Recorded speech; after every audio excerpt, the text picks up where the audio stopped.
काषाय शोभिकमनीय शिखानिवेशं दण्डद्वयोद्बलकरं विमलोपवीतम् उद्यन्ति ये सनिभम् उल्लसत्पूर्धपुण्ड्रं रूपं तवास्ति इति राजचूर्ममाग्र्ये तस्मै रामानुजार्याय नमः परमयोगिने यश्रुतिस्मृतिसूत्राणाम् अंचज्वर असीसमत्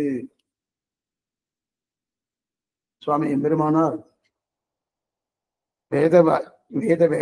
வேதாந்த வாக்கியங்களினுடைய நிலையை ஒன்றுக்கொன்று முரண்பாடு இருக்குமா போலே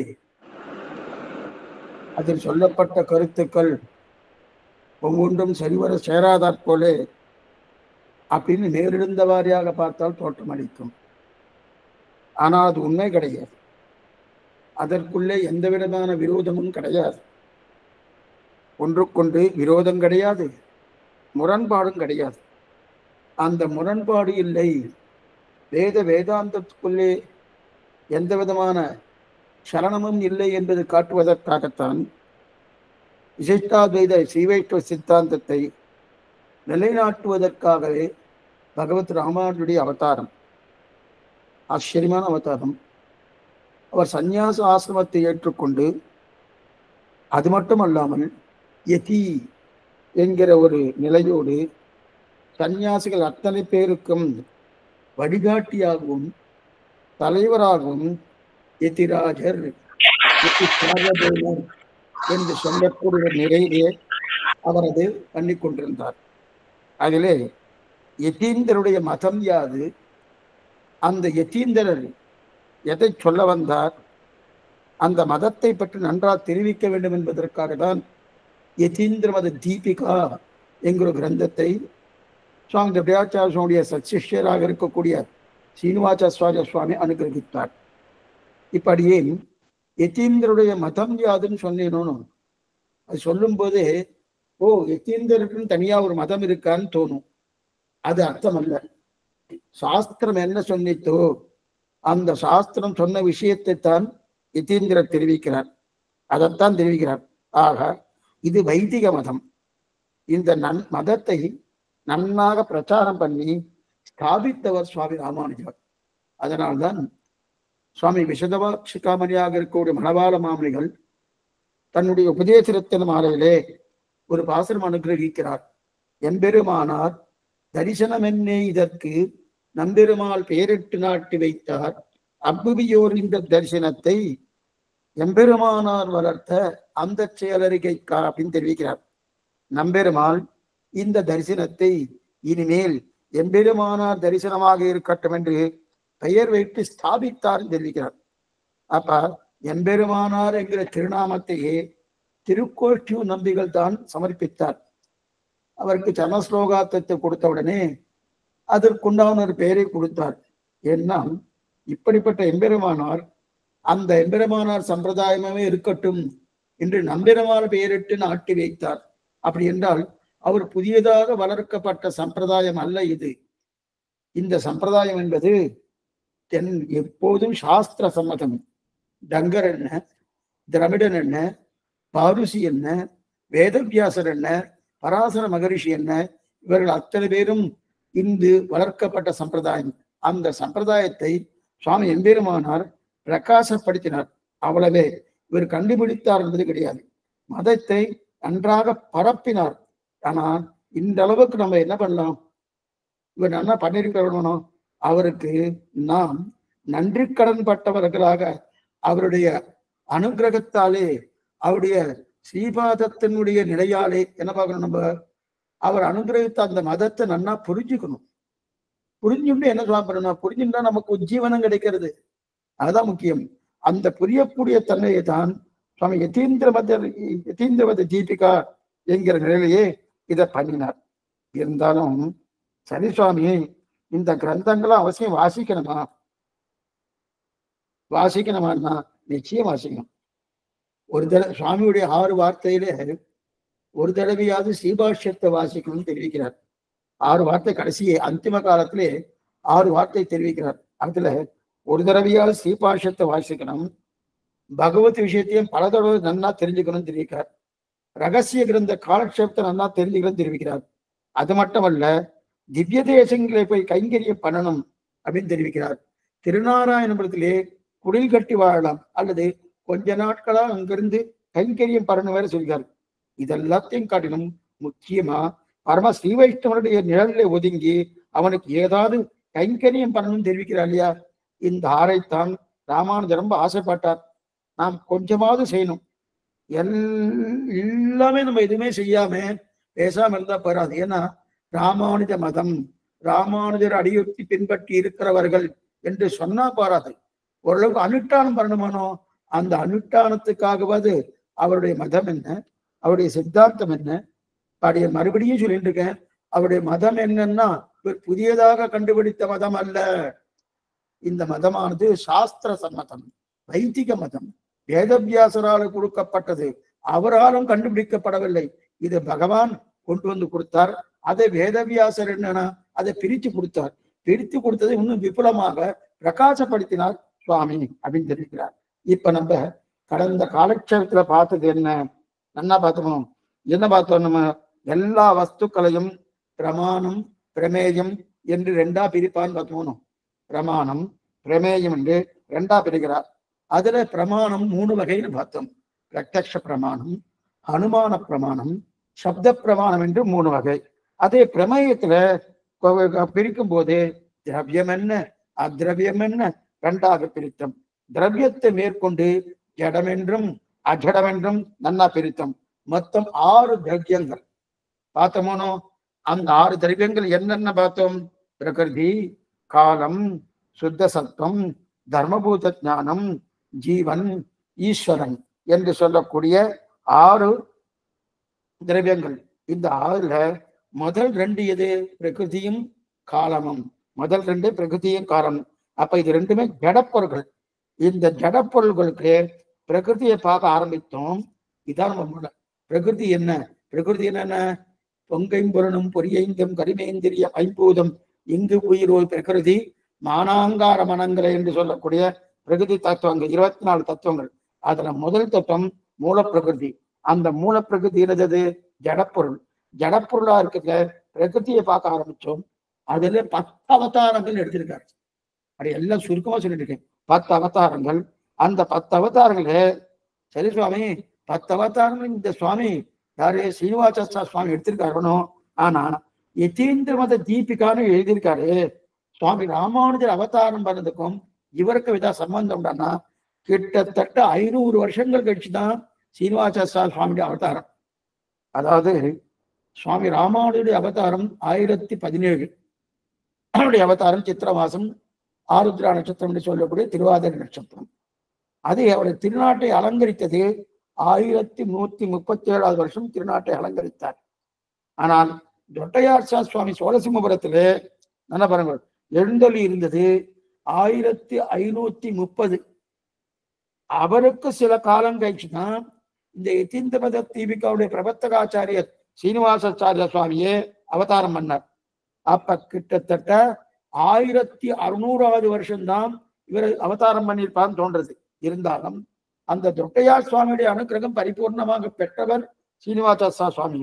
அப்ப ராமானுஜருக்கும் இந்த இப்ப நம்ம யதீந்திர மத தீபிகா பார்த்துட்டு இருக்கோமோனோ பிரவர்த்தகாச்சாரியர் சீனிவாசாச்சாரிய சுவாமிக்கும் கிட்டத்தட்ட 600 வருஷங்கள் வாசி உண்டு, வித்தியாசம் உண்டு இருக்கு. அப்ப 600 வருஷம் வித்தியாசம் இருக்க செய்து அது அப்படியே வருமானா என்னைக்குமே உண்மையான வஸ்துக்கள் மாறவே மாறாது, எந்த நிலையும் மாறாது, அப்படியே வந்துட்டு இருக்கு இல்லையா? ஆக 24 தத்துவங்கள். அந்த 24 தத்துவங்கள் என்னது? அச்சித்தாக பரிணமிக்கிறது. அச்சித் தத்துவங்கள். அதுல பிரகிருதி என்ன, மகான் என்ன, அகங்காரம் என்ன, இத 3 நம்ம பிரிச்சுட்டோமோ.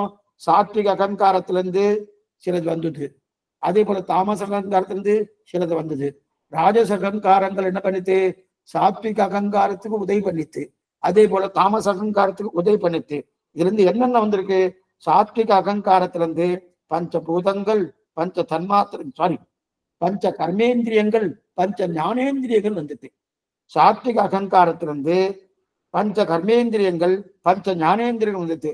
அதற்கு மேல மனஸ்தத்துவம், மனஸ்தத்துவம் என்று சொல்லக்கூடிய ஆந்தரிகமான தத்துவம் அதுவும் வந்துட்டு. அப்ப 11 தத்துவங்கள் எதுல வந்திருக்கு? சாத்விக அகங்காரத்திலிருந்து.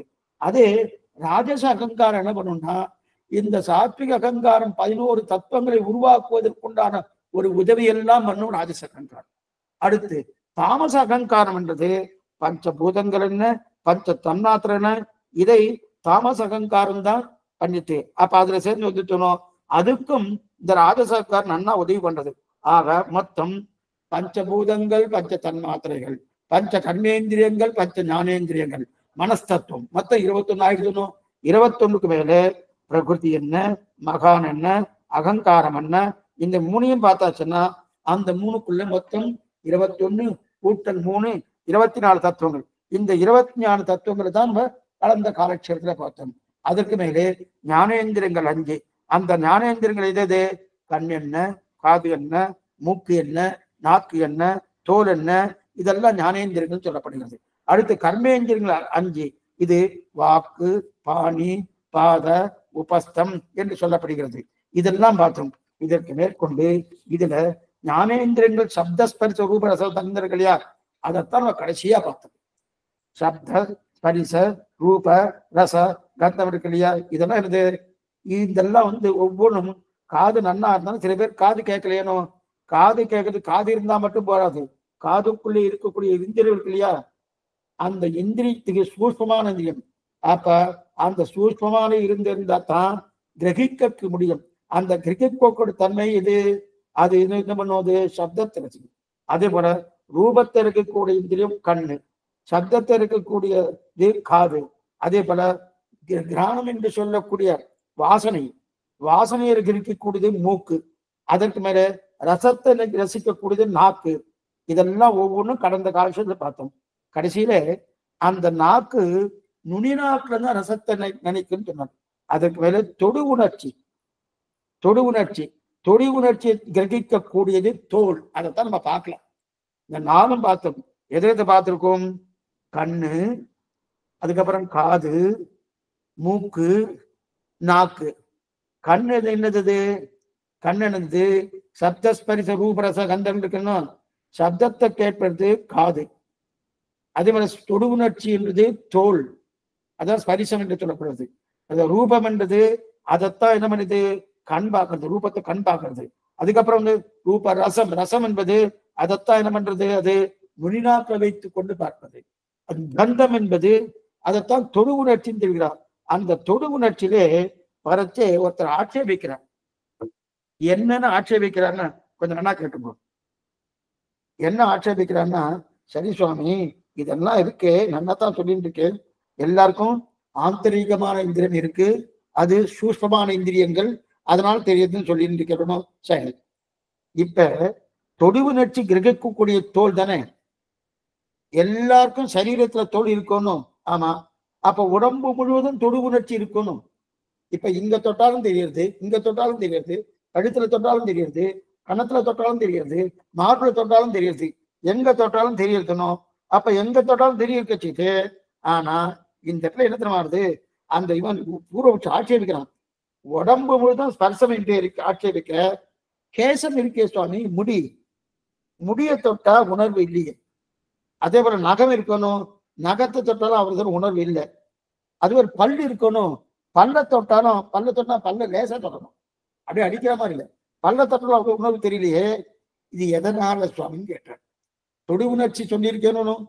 தொடு உணர்ச்சி வந்துட்டுனாலே எல்லாத்துக்குமே இருக்கணும். இப்ப முடி இருக்கு, முடி இப்ப பின்னாடி அது பெண்களுக்கு கூந்தல் அழகு ரொம்ப நல்லா இருக்கும். கூந்தல்ல இன்னைக்கு அதெல்லாம் கூந்தல்லாம் விரிவு, அதாவது நல்லா விரிவா வச்சுட்டு இருக்கா. விரிவா வச்சு, அந்த காலத்துல விரிவு உண்டு, ஆனா சுத்தி வச்சுட்டு இருப்பா. இப்ப அப்படியே மானாட மயிலாட என்று சொல்லா போல அப்படியே ஆடின்னு இருக்கும். சரி, அதை அவ இங்க பார்த்துட்டு இருக்கா. பின்னாடி இருக்கிற அந்த கூந்தலையோ அந்த முடியையோ தொட்டா இவாளுக்கு தெரியுமா? தெரியாது, இவாளுக்கு தெரியாது. அதே போல நகம் இருக்கணும், சில பேர்லாம் நகத்தை நல்ல நீளமா வளர்ந்துட்டு இருப்பான். நகத்தெல்லாம் அவ்வளவு தூரம் வளர்க்கப்படாது. ஓரளவுக்கு வந்த உடனே அதுக்குரிய நாட்களிலே அந்த நகத்தை வெட்டணும். அதுக்குன்னு சில காலங்கள் உண்டு, அந்த காலத்துல வெட்டணும். அது அந்த நகை நீண்டு இருந்து வச்சுக்கேன், அந்த நகத்தை தொட்டாலும் அவ்வளவுதான் உணர்ச்சி தெரியதில்லை. எதனால சுவாமி நீங்க என்ன சொன்னேன்? உடம்பு முழுதும் ஸ்பர்சம் இருக்கு, தொடு உணர்ச்சி இருக்குன்னு சொன்னேன். இப்ப இதுல இல்லையே. அது மாதிரி பல்லு அதுலயும் இல்லையேன்னா இதுல எல்லாம் இந்த மூணிலும் எந்த மூணு? முடி என்ன, அதே போல இருக்கக்கூடிய நகம் என்ன, அதே போல இருக்கக்கூடிய பல் என்ன, இந்த மூணுலையும் உயிரோட்டம் குறைவா இருக்கு. இந்த மூணுலையும் உயிரோட்டம் குறைவா இருக்குது. அதனால்தான் தொடு உணர்ச்சி சரியா தெரியறது இல்லை. மற்ற இடத்துலலாம் உயிரோட்டம் கூடவே இருக்கு, நல்லா பளிச்சுன்னு இருக்கு. ஆனா இதுல உயிரோட்டம் குறைவா இருக்கிறபடியாரு அதனாலதான் இந்த மூணுலையும் ஒண்ணுமில்லை. இந்த முடியை வெட்டுற மனம் வலிக்கிறதா? வலிக்கவே இல்லையே. தலைமுடி வெட்டினா இது யாராவது வலிக்கிறதுன்னு சொல்றாளா? சுவாமி நல்லா வெட்டிட்டு வாங்கும். அது இன்னைக்கு சில பேர்லாம் வச்சுட்டு இருக்கா, இது முதல் வருஷத்திலேயோ 2ஆம் வருஷத்திலேயோ முடி காணிக்கை கொடுக்கணும், திருவேங்கடமடையானுக்கு முடி காணிக்கை கொடுக்கணும். அந்த மாதிரி சாஸ்திரத்திலாம் கிடையாது. இவாளா பண்ணிட்டு இருக்கட்டும், ஏதோ பகவத் விஷயமா போயிட்டு இருக்கான்னு விசா விட்டுட வேண்டியதுதான். ஆனா முடி காணிக்கை கொடுக்குறாங்க யாராவது பண்றாளா? வளர்ந்து அழர்ந்தது வேறு. அது மொட்டை அடிக்கரிச்சு என்ன பண்றாங்கன்னா இங்க வடிக்கிறாளணும், வடிக்கரிச்சு இது மேல படுறது, இந்த மண்டை மேல படுறதுனால அவளுக்கு கொஞ்சம் வலிக்கிற மாதிரி இருக்கு, இல்ல கூச்சமா இருக்கும், எதுக்காக அழகு, அது வேற விஷயம். ஆனா முடிய மட்டும் தனியா நம்ம கத்தரித்தோம்னு சொல்லுங்க, அப்ப நமக்கு வலிக்கிறதுனா வலி கிடையாது. அதே போல நகம் நகம் இருக்கணும், நகத்தை வெட்டுறோம், நகத்தை வெட்டினோம்னா வலிக்கிறதுனா வலிக்கிறதே கிடையாது. ஆனா மறுபடியும் முளைக்கிறது. வலிக்கலைன்றதுக்காக அதுக்கு உயிரோட்டம் இல்லைன்னு சொல்ல முடியாது. நல்லா பாத்துக்கோ, நகத்துக்கும் உயிரோட்டம் இருக்கு, முடிக்கும் உயிரோட்டம் இருக்கு, பல்லுக்கும் உயிரோட்டம் இருக்கு. ஆனா அந்த உயிரோட்டம் எப்படி இருக்குன்னா குறைவா இருக்கு. குறைவா இருக்கிறபடியால் தான் அது நமக்கு அவ்வளவுதான் வலிக்கல. ஆனா பல், நகம் இதெல்லாம் இதுக்கெல்லாம் பிராணன் அல்பமா இருக்குது. பிராணன் இருக்கு, பிராணன் இல்லாம இல்ல, அல்பமா இருக்கு. இதுக்கெல்லாம் பிராணன் ரொம்ப அல்பமா இருக்கு. அதனால உன் தொடு உணர்ச்சி உனக்கு தெரியல. பிராணன் ரொம்ப பிராணன் இல்லைன்னா அது வளரவே வளராது, முடியும் வளராது, பல்லும் வளராது, நகமும் வளராது. பிராணன் இருக்கு. அந்த பிராணன் அல்பமா இருக்கு. அல்பமா இருக்கிற மடையில் தான் தொடு உணர்ச்சி தெரியறதில்லை. பிராணன் நிறைய இருந்துட்ட வச்சுக்கே தொடு உணர்ச்சி நன்னா தெரியும். அதற்குன்னே இல்லைன்னு அர்த்தம் இல்லை. இது ஆட்சேபித்தார் ஒரு புறவட்சி. என்ன ஆச்சுன்னா தொடு உணர்ச்சி இருக்குன்னு சொன்னேல சுவாமி, அப்ப நகத்துக்கு இல்லையே, பல்லுக்கு இல்லையே, அதே போல இருக்கக்கூடிய முடிக்கு இல்லையா? இருக்கு அப்படின்னு தெரிவித்தார். அப்ப அல்பமா இருக்குன்னு தெரிவித்தார். இது வரைக்கும் என்ன முடிஞ்சது? சப்தஸ்பரிச ரூபரசகந்தங்கள் முடிஞ்சது. அதற்கு மேல கர்மேந்திரியம். கர்மேந்திரியம் கொஞ்சம் நீங்க கவனமா கேட்கணும். அப்படியே மறுபடியும் இதே வார்த்தையை சொல்றேன்னு நினைக்க வேண்டாம், கவனமா கேட்கணும். கர்மேந்திரியம். கர்மேந்திரியம் விஷயம் என்ன? வாக், பாணி, பாத, பாயு, உபஸ்தம். இது 5 கர்மேந்திரியம் பேர். இது வரைக்கும் பார்த்ததுன்னா சப்தஸ்பர்ச ரூபசகந்தங்கள் என்னது?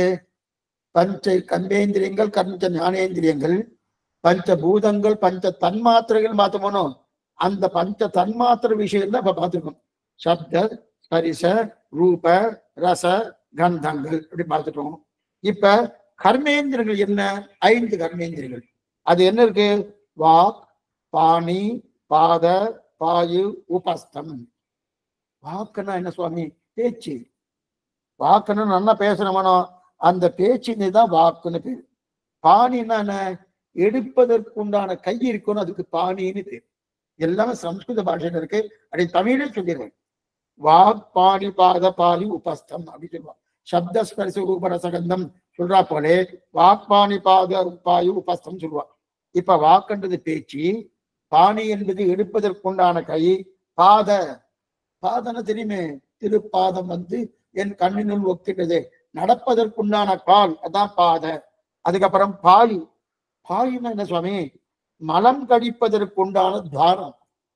மலம் கழிப்பதற்கு நம்முடைய சாப்பிட்ட மலம்லாம் இருக்கணும், அந்த மலம் கழிப்பதற்குண்டான துவாரம் தான் எது? பாயு. அதுக்கப்புறம் உபஸ்தம். உபஸ்தனா சிற்றின்பத்தில் ஈடுபடலாமோ, ஆணும் பெண்ணும் சிற்றின்பத்தில் ஈடுபடுறானோ, அந்த சிற்றின்பத்தில் ஈடுபடுவதற்குண்டான துவாரம் தான் என்னது? உபஸ்தன பேரு. இந்த 5 கர்மேந்திரியங்கள். ஆக மறுபடியும் சொல்றேன், வாக்கு என்று சொல்லக்கூடியது பேச்சு, பாணி என்று சொல்லக்கூடியது எடுப்பதற்குண்டான கை, பாதை என்று சொல்லக்கூடியது கால்கள், நடப்பதற்கு கால்கள். அதே போல பாயு என்று சொல்லக்கூடியது மலஜலம் கழிப்பதற்குண்டான துவாரம். அதுக்கு மேல உபஸ்தம் என்று சொல்லக்கூடியது இது சிற்றின்ப தீரவிடக்கூடிய துவாரம். இந்த அஞ்சும் கர்மேந்திரங்கள். சரி, இந்த எல்லாம் இப்ப வாக்கு இருக்கு இல்லையா, இந்த வாக்கு வர்ணத்தை சொற்களை உச்சரிப்பதற்குண்டான கரணம் இந்திரியமாக இருக்கக்கூடிய வாக்கு. வாக்கு இந்திரியம்னு பேரு. வாய் இருந்தா பேச முடியாது. நிறைய பேர் வாய் இருக்கு, பேச்சே வராது. வாக்கு இந்திரியம் என்பது சூஷ்மமா இருக்கும். நிறைய சொல்ல போறார், நன்னா கேளுங்க. என்னன்னா வாக்கிந்திரியம் என்று சூஷ்மமா இருக்கும். நாம் வாக்கால பேசுறோம் சொல்லணும் அல்லவா? அப்புறம் வாக்கால பேசுறோம்னா அகாரம், இகாரம், உகாரம், மகாரம் சொல்றோம். அப்ப அந்தந்த வர்ணத்தை உச்சரிப்பதற்குண்டான புலன்தான் வாக்கு. அந்தந்த வர்ணத்தை உச்சரிப்பதற்குண்டான புலன்தான் வாக்கு. இதுல இந்த வாக்கு, இந்த நிலை, இந்த வாக்கு நிலை இருக்கு இல்லையா, அந்த புலன், அந்த புலன்கள் நம்முடைய நிலையிலே 8 இடங்களை காணப்படுகிறது. நம்முடைய சரீரத்திலே 8 இடங்களை காணப்படுறது. அப்படின்னா வர்ணத்தை உச்சரிப்பதற்குண்டான புலன்கள் எங்கெங்க? இங்க வாயில மட்டும் இல்ல, 8 இடங்களை காணப்படுறது. இங்கன்னு சொல்ற பாருங்க, இருதயத்திலிருந்து சொல்றோம், மனப்பூர்வமா சொல்லு அப்படின்னு இருதயத்திலிருந்து சொல்கிறோம். கழுத்து, தொண்டை இருக்கு இல்லையா, தொண்டையிலிருந்து சொல்லலாம். நாக்கு நுனியிலிருந்து சொல்லலாம். கன்னம், கன்னத்திலிருந்து சொல்லலாம். பல்லில் பட்டு சொல்லலாம். அப்ப இந்த பல்லில் பட்டு சொல்றா இல்லையா, அப்படின்னா இந்த சொல்ற போனோம். அதுக்கு மேல உதட்டில் பட்டு சொல்லலாம். சில பேர் மூக்குல எல்லாம் பேசலாம் பாருங்க, மூக்குல சொல்லாரு இல்லையா, தலையிலிருந்து சொல்லலாம். சில பேர் மூக்கால பேசாதுன்னா பாருங்க, ஜலதோஷம் முடிச்சதுன்னா மூக்கால தான் பேச போறாது, ஒண்ணும் பண்ண முடியாது. ஆனா மூக்கால பேசாதுன்னா அப்ப உள்ளத்திலிருந்தே சொல்றாங்க இல்லையா. நாக்கு நுனியில பேசுறாளா அப்படின்னு கேட்கிறா பாருங்க. அப்ப நாக்கு நுனியில பேசுறான்னா உண்மையை பேசலன்னு அர்த்தம். எந்தெந்த இடத்துல இருந்து எந்தெந்த இடத்தை உச்சரிப்பதுன்னு இருக்கு. இருதயத்திலிருந்து பேசுறது, கழுத்து தொண்டையிலிருந்து பேசுறது, நுனி நாக்கிலிருந்து பேசுறது, கன்னத்திலிருந்து பேசுறது, பல்லில் பட்டு பேசுறது, உதட்டிலிருந்து பேசுறது, மூக்கிலிருந்து பேசுறது, தலையிலிருந்து பேசுறது, அது இதெல்லாம் உண்டணும். இதெல்லாம் தெரிவிக்கிறது. ஆக 8 இடங்கள்ல பேசுறோம்.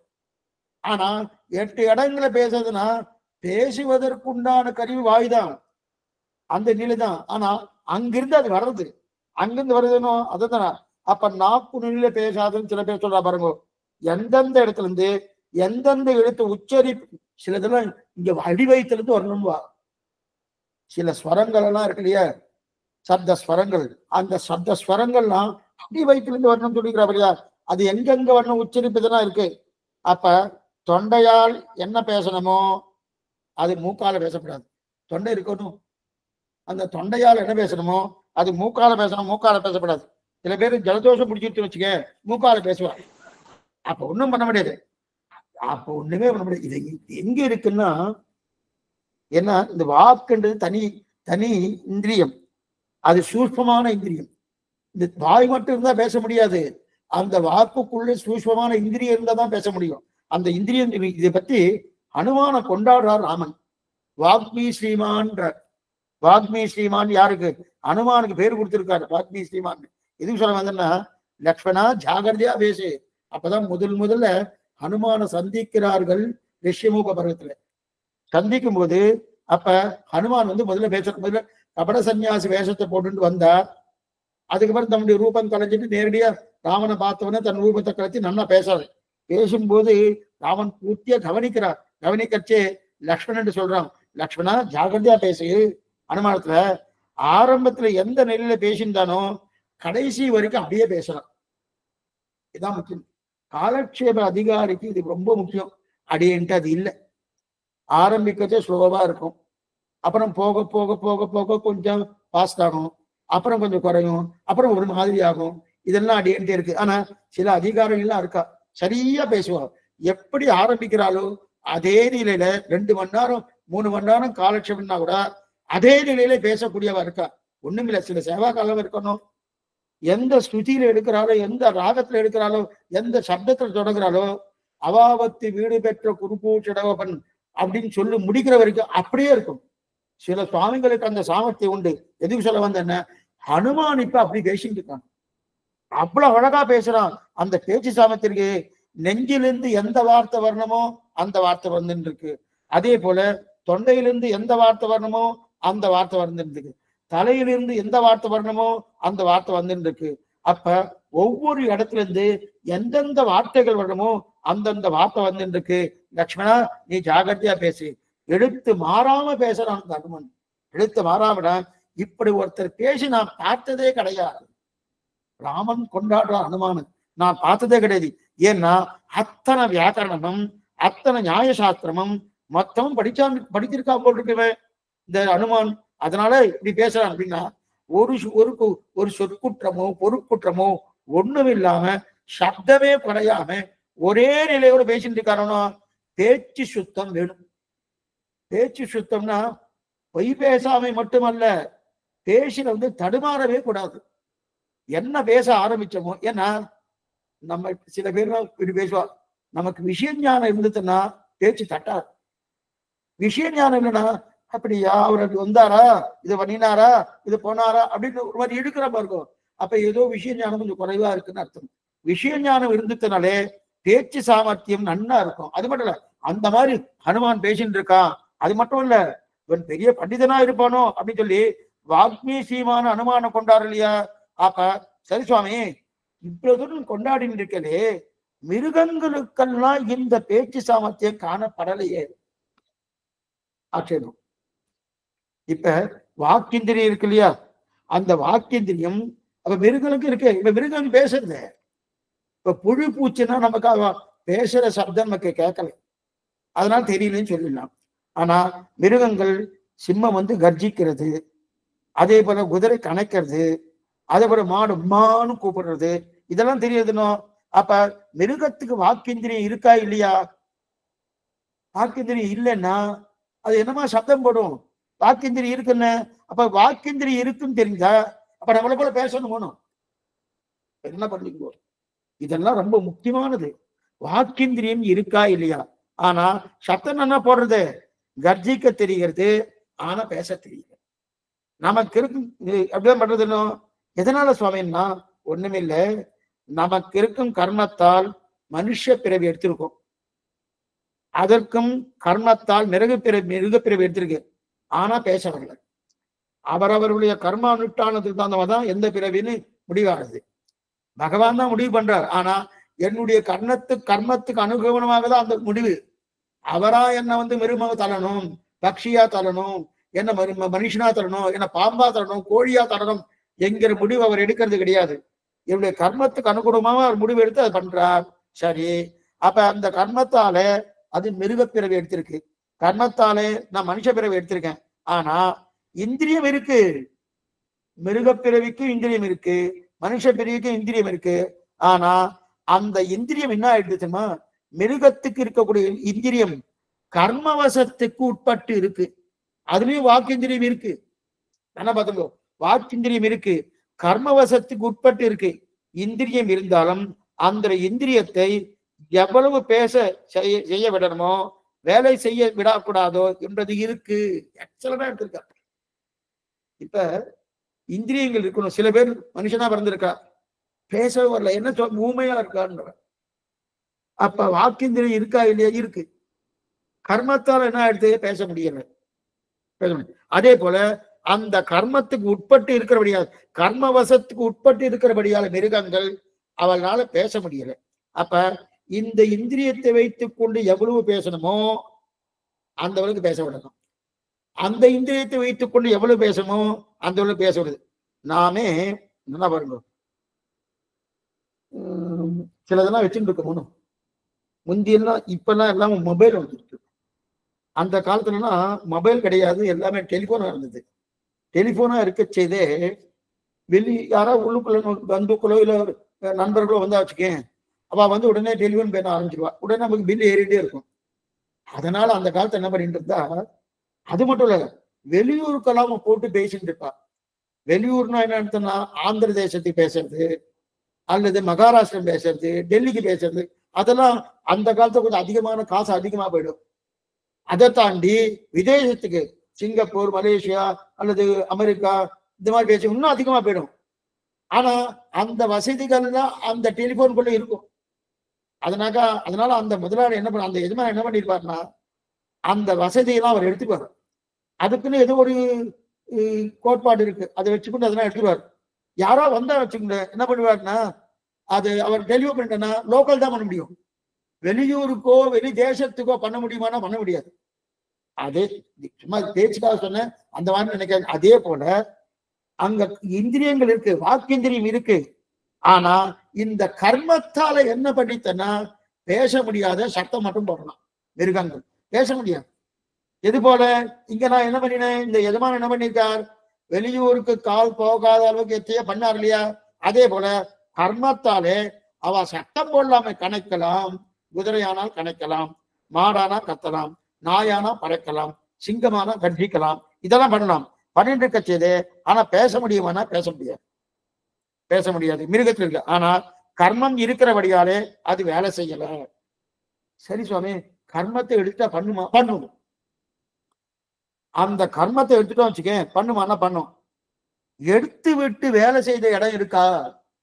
மிருகத்துக்கோ பக்ஷிக்கோ, பக்ஷிலாம் பேசுமா? பேசுறது இல்லை. மிருகம்லாம் நாமே திடீர்னு பக்கத்துல ஒரு காக்கா இருந்தது, திடீர்னு அது பேச ஆரம்பிச்சுன்னா பயந்தே போயிடும். என்ன சும்மா பேசிட்டு இருக்குன்னு. ஆனா அந்த மாதிரி அது கர்மவசத்தால பேசலன்னா, அப்ப கர்மவசம் போயிட்டு பேசக்கூடிய மிருகமோ பக்ஷியோ இருந்திருக்கானா? இருந்திருக்க.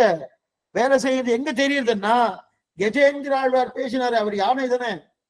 என்ன பேசினார்? நமோஸ்துதே அகில காரணாய அற்புத காரணாய நிஷ்காரணாய. ஆதி மூலமேனு கூப்பிட்டாரணும்.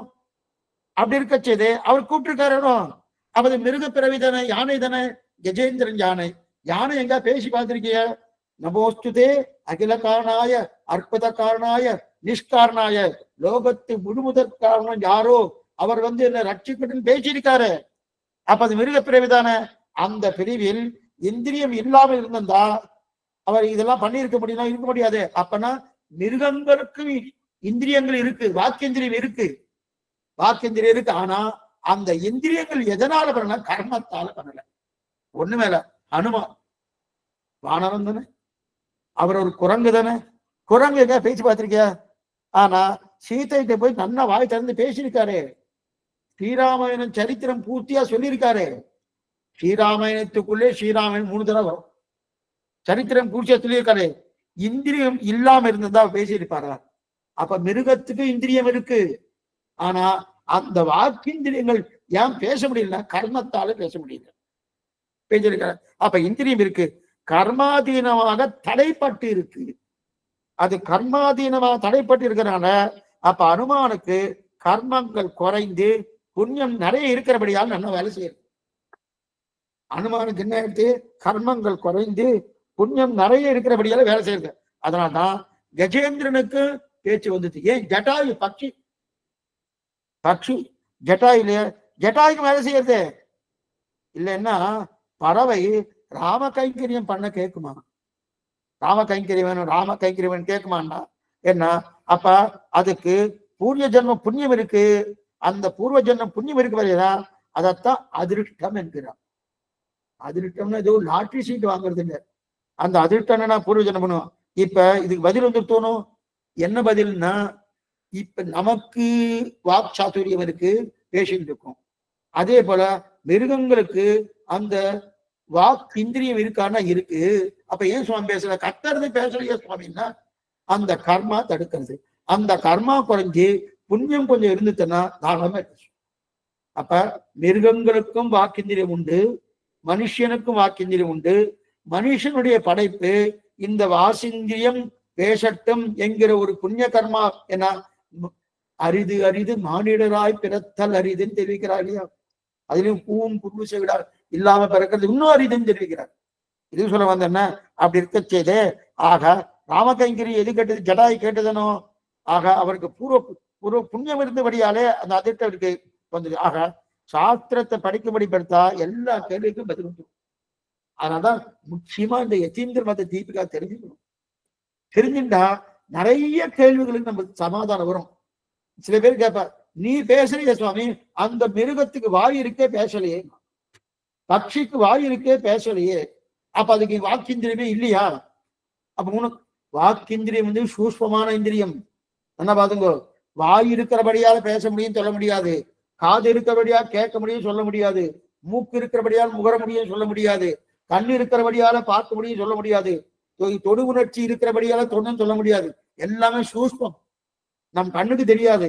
அந்த சூஷ்மமான இந்திரியங்கள் தான் அதை பண்றதை தவிர நாம என்ன நினைச்சிருக்கோம். சில பேர் காது இருக்கு சாமி, காது காது இது தெலுங்கு, காதன்னா செவி, காதன்னா இல்லைன்னு அர்த்தம். இல்ல காது இல்ல சுவாமி அப்படின்னு சொல்றாரணும். எதுக்கு சொல்லுங்கன்னா, ஆகா இதெல்லாம் நம்ம சாஸ்திரத்தை நன்னா வாசிக்க யதீந்திரமதி தீபிகாவில அவ்வளவு தூரம் நம்ம வந்து சம்பிரதாய அர்த்தங்களை பார்க்க முடியாது.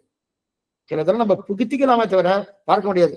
சாஸ்திரோக்தமான அர்த்தங்கள், வேதாந்த அர்த்தங்கள் தான் இதில் பார்க்க முடியுது. ஆனா வேதாந்த அர்த்தங்களை பார்த்துட்டு தான் நம்ம சம்பிரதாயத்துக்கு வரணும்.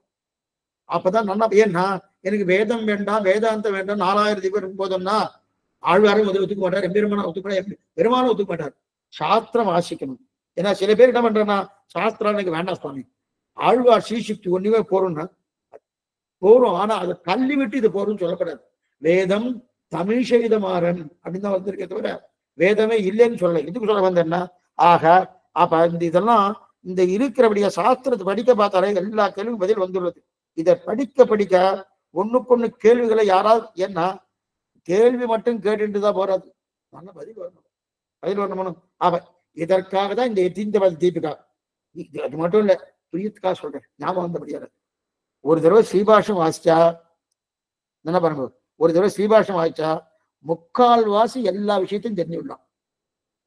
யதீந்திர தீபிகா வாசிச்சா பாதிக்கு மேல தெரிஞ்சுடலாம். ஸ்ரீபாஷத்தை வாசிச்சா முக்கால்வாசியை தெரிஞ்சுக்கலாம். அப்புறம் பூர்த்தியா தெரியாத சுவாமின்னா சுதப்பிரகாசிகை சுதர்சன சூரி அனுகிரகித்த ஸ்ரீபாஷத்துக்கு வியாக்கியானம் அதை வாசிச்சு அப்படின்னா எல்லாமே தெரிஞ்சு. சுவாமி அவ்வளவு இருக்கு. ஆமா, இந்த யதீந்திர தீபிகா தெரிஞ்சுன்னா லோகத்தில் இருக்கக்கூடிய ஒவ்வொரு நமக்கு தெரியாத விஷயங்கள் எவ்வளவு இருக்கு, அதெல்லாம் பூர்த்தியா தெரிஞ்சிடலாம். இதுக்கு சொல்ல வந்தேன்னா, அதன் பிறகு யாருமே எந்த கேள்வியும் கேட்க மாட்டோம் சுவாமி, அவருக்கு எல்லாம் தெரியும் சுவாமி, அவர் என்ன சொன்னாலும் அதான் எடுத்துக்கணும். அவர் சொல்றது வேத வாக்குன்றாங்களே, ஏன் வேத வாக்கணும்? வேதம் சொன்னது இவர் சொல்லிட்டு இருக்காரு, வேதத்தில் இருக்கதான் இவர் தெரியறதனும் அதெல்லாம் கேட்கணும். அப்ப என்ன பண்ணுவோம்னா செய்வோம், தெரிஞ்சு என்ன சும்மா பண்ணுவோம், தெரிஞ்சுட்டு என்ன போவோம், நன்னா செய்வோம், செய்யறோம் இல்லையா, அதைத்தான் தெரிவிக்கிறார். என்ன சுவாமி படிக்கலையா சுவாமி? நான் படிச்சாச்சு, இனிமே செய்ய போறோம் என்ன. அப்ப அனுமான் பேசுவாருன்னா, அப்ப எல்லா வானரும் பேசலையே, அனுமான் பேசியிருக்காரு. இந்த கேள்வி கேட்கறதுல நமக்கு நல்லா புரியணும்.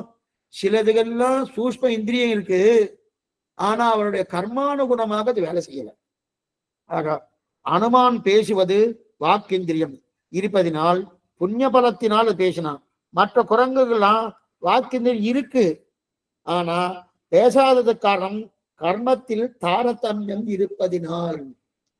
மற்ற வானரெல்லாம் பேசலையே சுவாமினா, கர்மத்தால தாரதமியம் இருக்கணும், அந்த தாரதமியம் இருப்பதினால் பேசல. அனுமான் பிறவியிலேயே பகவத் சங்கல்பத்தாலே அவனுக்கு பேச்சு சாமர்த்தியம் உண்டு. இந்திரன் முதலாலாம் அவனுக்கு நிறைய வரம் கொடுத்துருக்கான், அந்த வரத்தினாலேயே அவனுக்கு பேச்சு சாமர்த்தியம் வந்திருக்கு. இப்ப எல்லாத்துக்கும் பதில், இப்ப காலக்ஷேபம் கேட்டாதான் இதெல்லாம் புரியும். நேரடியா அவ பேசுறாளா இவ பேசுறான்னா, இந்திரிய சூஷ்மமான இந்திரியங்கள் இந்த கர்மத்துக்கு அனுகுணமாக இருக்கு, அதனால தான் பேசல. புரியத்துக்காக சொல்றேன். சில பேர் ரொம்ப பெரிய வித்வானா இருக்கா, சில பேர் புத்தகத்தை படிச்சுட்டே இருப்பா, அது வித்வத் வராது. சில பேர் எதுவுமே படிக்க மாட்டா, ரொம்ப வித்வானா இருந்துட்டுப்பா. சில பேர் அவ்வளவு தூரம் ஒன்னும் பெருசா சாப்பிட மாட்டா, ஆனா ரொம்ப தெம்பா இருப்பா. சில பேர் நன்னா சாப்பிடுப்பா, சோர்ந்து இருந்துட்டு இருப்பா. எல்லாமே கர்மம். ஆனா பிற கர்மானுகுணம்னு அப்படின்னு சொன்னபடியாலே, அப்ப நம்முடைய முயற்சி ஒண்ணும் இல்லை சுவாமி, எப்ப நீங்க கர்மானுகுணம் சொல்லிட்டு நான் பேசாம இருக்கலாம்னா இருக்கப்படாது. அதுக்கு உண்டான முயற்சி, ஏன்னா நமக்கு புத்தி கொடுத்துருக்கான், நமக்கு 6 அறிவு கொடுத்துருக்காரனோ, அந்த புத்தி கொடுத்தபடியாலே அதனுடைய முயற்சி என்ன, நான் தெளிவா இருக்கணும்னா காலட்சேபம் கேட்கணும், ஆச்சாரன் அடிபறியணும். அதெல்லாம் ஒண்ணு வேண்டாம் சுவாமி, என்னுடைய கர்மானுகுணம், நான் பேசாம இருக்கேன், அதுவே வரும், வந்தா வரட்டும், வரலன்னா போட்டோம், நான் அது போய் கேட்டுனா கூட எனக்கு வர்றதுதான் வரப்போகுது, அந்த மாதிரிலாம் இருக்கக்கூடாது. இந்த மாதிரிதான் வாதிகேசரி அடைய மனபாலஜியர் என்ன பண்ணாருன்னா இந்த மாதிரிதான் இருந்தார். பெரியவா சொன்னல் அவரை திருத்தி பெரிய இன்னைக்கு 12,000 படி வியாக்கியானம் பண்ணும் அளவுக்கு பெரிய உசத்தியான ஒரு மகானாக ஆக்கினார். இருக்கட்டும், இது சொல்ல வந்தேன்னா, ஆக அதிருஷ்டம் இருக்கிறபடியாலே, புண்ணியம் இல்லாதபடியாலே அது சரிவர வேலை செய்யலை. அதிர்ஷ்டம் இருக்கிறபடியாலே இவருக்கு வேலை செஞ்சு திருந்துங்க. ஆக பாவம் இருப்பதனால் பரிவர வேலை செய்யலை. யாருக்கு? அந்தந்த மிருகனுக்கு. ஆக சரியா போயிட்டோம். ஆக இதுவரை நம்ம வாக்குன்னு பார்த்திருக்கோம், வாக்கு வரைக்கும் பார்த்தோம். இனிமே பாணி என்ன, பாதம் என்ன, உபஸ்தம் என்ன, இதெல்லாம் பார்க்கணும். இப்ப இருந்தாலும் இப்ப வாக்க மறுபடியும் பார்க்கணும். வாக்க மறுபடியும் பார்த்துடும். வாக்கு மறுபடியும் என்னென்ன பார்க்கணும்னா ஒரே நிமிஷம் பார்த்துட்டு இருக்கும். அதாவது நாக்கு நுனியில தான் இந்திரியம் இருக்கு. இப்ப இது பஞ்சேந்திரியங்கள் சொல்லியிருக்கா இல்லையா? முதல்ல வாக்க பார்த்தோம். நாக்கு நுனியில இருக்கும். இந்த 5க்கும் சக்தி இருக்கணும். எந்த 5க்கு? கர்மேந்திரியங்கள் 5 இருக்கு இல்லையா? அந்த 5க்கும் சக்தி இருக்கு. வாக்கு என்பது நாம் உச்சரிக்க ஏற்பட்டதான் வாக்கு. ஆ, ஈ, ஊ, மா என்று பேச, இது வாக்கேந்திரியம். நமக்கு நாக்கு என்பது ரசன இந்திரியம்னு ஒண்ணு பார்த்திருக்கோம், முன்னாடி பார்த்திருக்கோம். சப்தஸ்பர்ச ரூபரச கந்தம் இருக்கணும், அத ரசன இந்திரியம்னு ஒண்ணு பார்த்திருக்கோம். அதுல ஞானேந்திரியத்துல சேர்ந்தது அது. இப்ப நம்ம பார்க்கறது கர்மேந்திரியம். ஒரே நாக்கு கர்மேந்திரியத்திலும் இருக்கு, ஞானேந்திரியத்திலும் இருக்கு. குழப்பறன்னு பார்த்துக்க வேண்டாம். அதனாலதான் கொஞ்சம் ஜாகிரதையா கேட்கணும்னு சொல்லிட்டு இருக்கேன். ஒரே இந்திரியமே ஞானேந்திரியத்திலும் இருக்கு, கர்மேந்திரியத்திலும் இருக்கு. ஞானேந்திரியத்தில் இருக்கிறது என்னன்னா ரசத்தை பார்த்தோம். ஏதாவது நுனிநாக்கால ரசத்தை பார்த்த ஞானேந்திரியம். இது சக்கர பொங்கல் சொன்னா அது பக்கம் கண்ண மூடின்னு இருக்கேன், அது எடுத்து வாயில போட்டோன்னே சுவாமி இது திருவள்ளிக்கணி சக்கர பொங்கல் சொல்றோமோனோ, அது என்னது? அது ஞானேந்திரியம். ஆனா அதே நுனிநாக்கில் மற்றொரு இந்திரியம் இருக்கு. நுனிநாக்கில் பேசுவதற்கு வேண்டிய இந்திரியம் வாக்கேந்திரியம். இந்த ரெண்டுமே ஒண்ணு கிடையாது. ஒரே நாக்குக்குள்ள 2 இந்திரியம் இருக்கு. கொஞ்சம் ஜாகிரதையாக இருக்கும். ஒரே நாக்குக்குள்ள 2 இந்திரியம் இருக்கு. பேச்சுக்கு இந்திரியம் வேறு, ரசத்துக்கு இந்திரியம் வேறு. அப்ப ரசத்துக்கு இந்திரியம் ஞானேந்திரியம், பேச்சுக்கு இந்திரியம் கர்மேந்திரியம். அது கர்மேந்திரியம் சேர்ந்து ருசிப்பதற்கு உண்டான இந்திரியம் வேறு, அது ஞானேந்திரியத்தில் சேர்ந்தது. அதே பேச்சுக்கு உண்டான இந்திரியம் அது கர்மேந்திரியம் சேர்ந்தது. இப்ப ஒரு வர்ணத்தை உச்சரிக்கிறோமோ, உச்சரிக்கும் கருவிதான் வாக்கிந்திரியம். இந்த வாக்கிந்திரியம் என்னது? 8 இடங்கள்ல வரணும். எந்தெந்த இடங்கள்ல வருது? ஹிருதயத்துல இருக்கு, தொண்டையில இருக்கு, நாக்கு நுனியில இருக்கு. நாக்கு நுனியில இருப்பது ரசனேந்திரியம். ஆனா அடிநாக்கு தான் வாக்கிந்திரியம். இப்ப புரியத்துக்காக இந்த நாக்கு இருக்கணும். இந்த நாக்கு நுனியில இருக்கிறது ரசன இந்திரியம். நம்முடைய என்ன சுவை, ஏது, என்ன பதார்த்தம், இது தெரிஞ்சுக்கிறது தான் இங்க நாக்கு நுனியில இருக்குது. அடிநாக்கு, உள்நாக்கு, அடிநாக்கு இருக்கணும். அந்த அடிநாக்கு தான் என்னது? அதுதான் வாக்கிந்திரியம். ஒரே நாக்குக்குள்ளே முன்னாடி இருப்பது ரசனேந்திரியம், பின்னாடி அடிநாக்கா இருப்பது கர்மேந்திரியம். என்ன புரிஞ்சுக்கோ? அதுதான் தெரியுது. தொண்டையில இருக்கிறது நாக்கில் நுனியில இருக்கு இல்லையா? நாக்கு நுனியில இருப்பது ரசனேந்திரியம். ஆனா அடிநாக்கு இருப்பது என்பது வாக்கேந்திரியம். அதனால்தான் நுனிநாக்குல பேசாதுன்னு சொல்லுவா பாருங்க சில பேர். நுனிநாக்குல பேசாது அப்படின்னா மனசுல படாம பேசாதுன்னு அர்த்தம். மனசுல படாம பேசாத, அழுத்தமா பேசாம ஏதோ புரியாத மாதிரி சில பேர் அப்படின்வா. என்ன சுவாமி? சில இடத்துல அர்ச்சனையே அப்படிதான் பண்ணிட்டு இருக்கான். சில இடத்துல அர்ச்சனையே அப்படிதான் பண்ணிட்டு எதுக்குன்னா அப்ப என்னன்னா நுனிநாக்குல பேசுறான்னு அர்த்தம். அப்ப நுனிநாக்குல பேசினா அது எடுபடாது. ஆனா அழுத்தமா பேசணும். நுனிநாக்குல பேசாம உள்நாக்குல பேசணும். அதுதான் நுனிநாக்குல பேசுவது. ஆனா நுனிநாக்கு என்பது என்ன சொல்றாருன்னா வாக்கிந்திரிய சகாயமே இல்லாம பேசுவதுன்னு அர்த்தம். வாக்கிந்திரியத்துடைய சகாயம் இருக்கணும், அதோட துணை கொண்டுதான் பேசணும். என் பேசிட்டு இருக்கேன்னா நன்னா இங்கிருந்து வருது, இங்கிருந்து உள்ளுக்குள்ள அடிநாக்கு பேசினதா அதோட ரசனை நன்னா தெரியும். வாக்கிந்திரியம் வேலை செய்யுதுன்னு அர்த்தம். நுனிநாக்குல பேசினா உண்மை வராது. உண்மை. ஆனா ரசத்துக்குண்டான ஒரு இந்திரியமும் நுனிநாக்கு தான். ஆனா அதே நுனிநாக்கு வாக்கிந்திரியத்துக்கு பயன்படுமானா பயன்படாது, அது அடிநாக்கு தான் பயன்படும் அப்படின்னு தெரியுது இல்லையா? அப்ப நுனிநாக்கோட பேசுறேன்னா அடுநாக்கு என்று சொல்லக்கூடிய வாக்கிந்திரியத்துடைய சகாயம் எல்லாம் பேசுறேன்னு அர்த்தம். வாக்கிந்திரியத்துடைய சகாயம் எல்லாம் பேசினேன்னா அநேகமா இதை உளறிட்டு இருக்கேன்னு அர்த்தம். உளறிட்டு அப்ப வாக்கிந்திரிய அடிநாக்கு தான் இருக்கு. அடிநாக்கோடு சம்பந்தப்பட்டு பேசின அடிநாக்கோடு சம்பந்தப்பட்டு பேசினதான் நான் ஒழுங்கா பேசுறேன்னு அர்த்தம். அடிநாக்கோடு சம்பந்தப்பட்டு பேசுறேன்னு வச்சுக்கேன், அப்ப என்ன ஆச்சு? அப்ப நான் நுனிநாக்குல பேசுறேன்னு அர்த்தம். நுனிநாக்குல பேசினா தப்பா பேசுறேன்னு அர்த்தம். தப்பா பேசுற சப்தம்னா சரியா இருக்குன்னா சொல்ல வேண்டியது சரியா சொல்லலன்னு அர்த்தம் அப்படின்னு தெரிவிக்கிறா இல்லையா? அப்ப நுனிநாக்குல இருக்கிறது ரசன இந்திரியம். அப்ப நாக்கின் நுனியில் அது இருக்கு. அதனால்தான் அப்படியே வாய்க்குள்ளே போட்டுக்கிறார். சுவை என்று போகக்கூடாதுங்க. ஏன்னா நேற்றுக்கு ஒண்ணு பார்த்தோம் கடந்த காலட்சத்துல, வாய்க்குள்ள போட்டுக்கிறாள் சுவாமி. ஏன் சுவாமி நுனிநாக்குல போடுறது இல்லைன்னா, நுனிநாக்குல போட்டா அந்த சுவை தெரியும். சுவை தெரிஞ்ச அனுபவம், அந்த வஸ்து மேல அனுபவம் விடும், பகவான் அனுபவம் விடும். அனன்யார்க போகத்துவம் இருக்கணும். அனன்யார்க சேஷம், அனன்ய சரணத்தம், அனன்ய போகத்துவம். அனன்ய போகத்துவம் இல்லாம போயிடும். என்ன இல்லாம போயிடும்னா பகவான் தான் எல்லாத்துக்கும் போகம். நான் எத்தையும் இங்க வச்சுட்டு இருக்கணும். அதனால எச்சில் படாம சாப்பிடுறது வந்து கடந்த காலத்துல பார்த்துருக்கோமோ இதுதான் தெரியுது. ஆக ரசனை தெரியாம சாப்பிடுறது. அப்ப வாக்கிந்திரியம் அடிநாக்கில் இருப்பது. ஆனால் பேசுவது நுனிநாக்கில் பேசுறோம் இல்லையா? சாப்பிடுறதுக்கு ரசன இந்திரியம் நுனிநாக்கில் இருக்கு. அப்ப நுனிநாக்கில் படும்படியா சாப்பிட்டால் அடிநாக்கில் படும்படியா சாப்பிடுங்கிற. நம்ம சாப்பிடும்போது அடிநாக்குல படும்படி சாப்பிடணும்.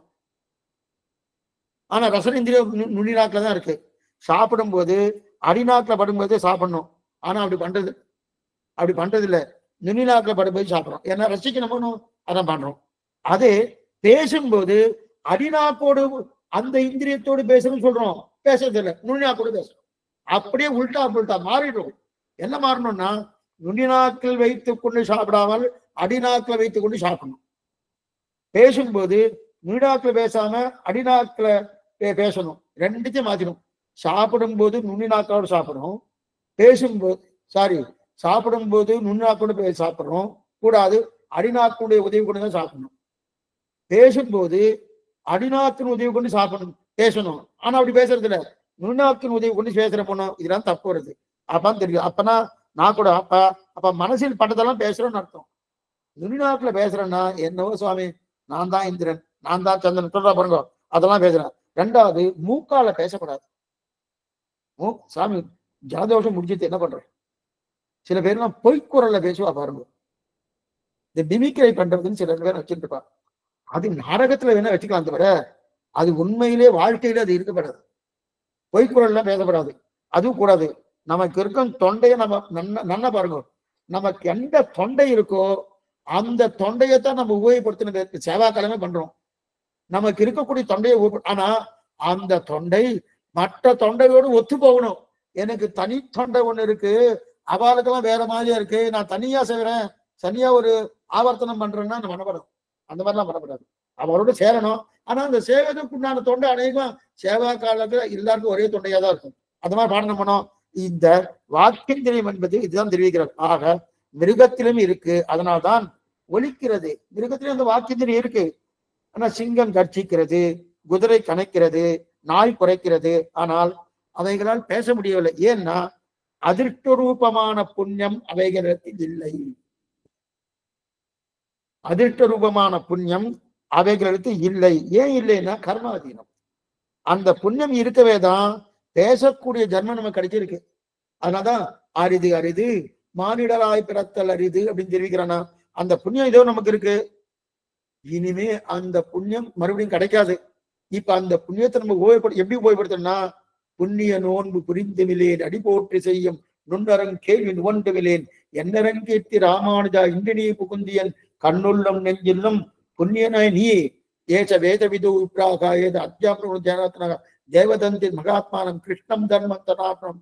புண்ணியனே பகவான், உந்தன்னை பிறவி பிறந்தனை புண்ணியம் யாமுடையோம் என்று ஆண்டாள் தெரிவித்தாலியா. அப்படிப்பட்ட புண்ணியனை நம்ம அனுசரித்துக் கொண்டு அந்த புண்ணியனுக்கு கைங்கரியம் பண்ணி கொண்டு மேற்கொண்டு இனிமே அந்த புண்ணியனுடைய அனுகிரகத்தாலே இனி பிறவி வேண்டாம் என்கிற நிலையில இருக்கணும் இல்லையா? அப்படிப்பட்ட பிறவி கிடைச்சிருக்கணும். இந்த பிரிவு விடப்படாது தெரிவிக்கிறது. ஆக பேசக்கூடிய பிரம்மம் கிடைச்சது இல்லையா? சரி, சரின்னு சொல்லி சரி. ஆக இதுவரையில் வாக்கிந்திரியம் பார்த்துட்டோம். வாக்கிந்திரியத்தில் என்ன இருக்கு? சூஷ்மமான இந்திரியம் வாக்கிந்திரியம். மிருகங்களுக்கும் உண்டு, ஜந்துக்களுக்கும் உண்டு. ஆனா அவைகளால பேச முடியல என்றா அதுக்கு இருக்கக்கூடிய கர்மாதீனமா பேச முடியல.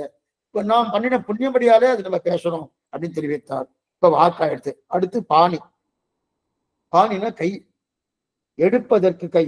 இப்ப கையை விளக்குறார். வைப்பதற்கும் எடுப்பதற்கும் நகர்த்துவதற்கும் எல்லாமே மெதுவாக வேலை செய்வதற்கு உண்டான கருவி பாணி என்று சொல்லு. நகர்த்தறதுக்கு, எடுப்பதற்கு, வைப்பதற்கு, இதுக்கெல்லாம் எதுன்னா கருவி எது? பாணி. பாணியின் இந்திரியம் என்பது நம் விரல்கள் நுனியில் இருக்கும். எக்ஸலண்டா எடுத்துக்க. இப்ப நம்ம கை இருக்கணும். இந்த கைவினுடைய இந்திரியம் எங்க சுவாமி இருக்கு? விரல் நுனியில இருக்கு. விரல் நுனியில இருக்கு. இப்ப பேச்சு இந்திரியம் எங்க இருக்குன்னு பார்த்தோம்? அடிநாக்குல இருக்குன்னு பார்த்தோம். அதே போல கைக்குண்டான இந்திரியம் எங்க இருக்கு? விரல் நுனியில இருக்கு. விரல் நுனியில இருக்குன்னார். சரி சுவாமி, விரல் நுனியில இருக்குன்னா, ஆனா இதுல ஒரு வித்தியாசம் உண்டு. மனுஷனுக்கு விரல் நுனியில இருக்கு. என்ன பாத்துங்க, மனுஷனுக்கு விரல் நுனியில இருக்கு. யானை முதலான ஜந்துக்களுக்கு மூக்கின் நுனியில இருக்கு. அப்படின்னா பாணி என்று சொல்லக்கூடிய கை எடுப்பதற்கு, நகர்த்துவதற்கு, தூக்குவதற்கு, அதே போல வைப்பதற்கு, இதுக்கெல்லாம் கைதானே வேணும். அந்த கைங்கிற இந்திரியம் விரலின் நுனியில இருக்கு மனிதர்களுக்கு. அது ஜந்துக்களுக்கு, யானை முதலான ஜந்துக்களுக்கு மூக்கின் நுனியில இருக்கு.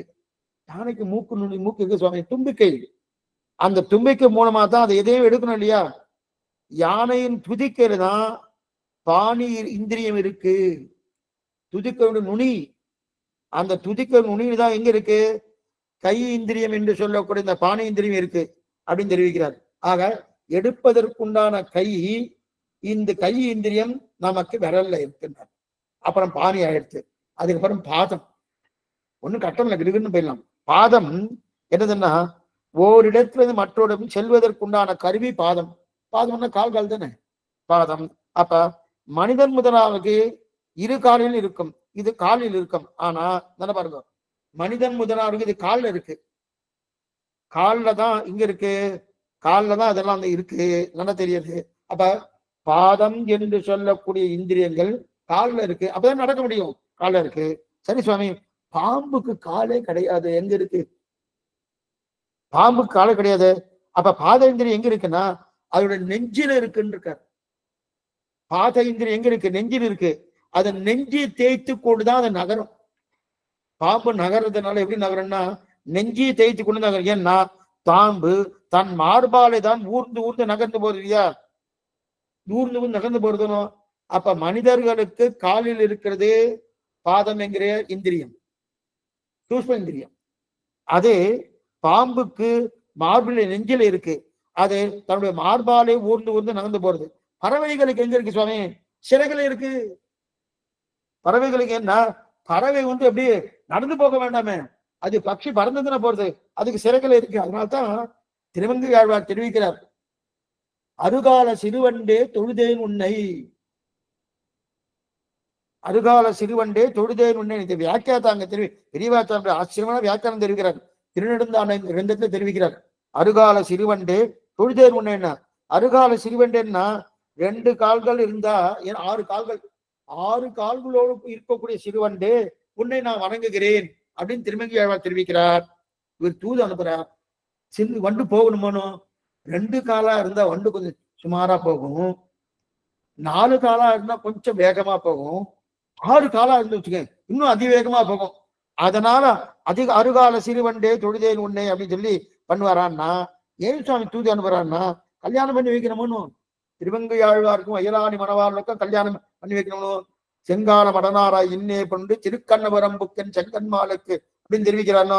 அதனால சொன்னா இப்ப வியாக்கியாத்தாக சந்தேகம் வந்துட்டு, வண்டு சிறகடிச்சுன்னு போகுமா காலால போகுமா?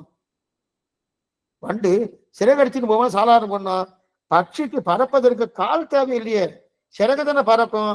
அப்ப எதனால அருகால சிறுவண்டின்னு சொல்றாருன்னா 6 கால்களா இருந்தா நீ ஆச்சாரியனாக இருந்து கொண்டு என்னை பற்றி பகவான சொல்ல போறியனோ அப்ப என் தலை முழுவதும் உன் திருவடியால தாங்கணும். அருகால சிறுவண்டே தொழுது என்னன்னா நீ என்னை பத்தி ஆச்சாரியன், நீ ஆச்சாரியன் இருந்துட்டு என்னை பத்தி சொல்ல போறியனும். இப்ப அருகால சிறுவண்டேன்னா ஆச்சாரிய ஸ்தானம். ஆச்சாரியன் இருந்து கொண்டு என்னை பத்தி நீ பகவான் சொல்ல போறியனும். இப்ப சொல்லிட்டேன்னா பகவான் கிட்ட வந்து என்ன அங்கீகாரம் பண்ணுவானோ. அப்ப என்ன பண்ணும், உனக்கு 2 கால் இருந்தா போறாது. 2 கால் இருந்து என்ன ஆகும், என்னுடைய சிரசுல இதனோட இடத்துதான் பிடிக்கும். 6 கால்கள் இருந்தா நன்னா தாங்கி பிடிக்கலாமானோ. 6 கால் சிரசு மேல வந்துச்சுன்னா நன்னா பூர்த்தியா ஆச்சாரனுடைய திருவடி பூர்த்தியா இருக்குன்னு திரும்பணும். அதனால 6 கால்னு சொன்னாருன்னு.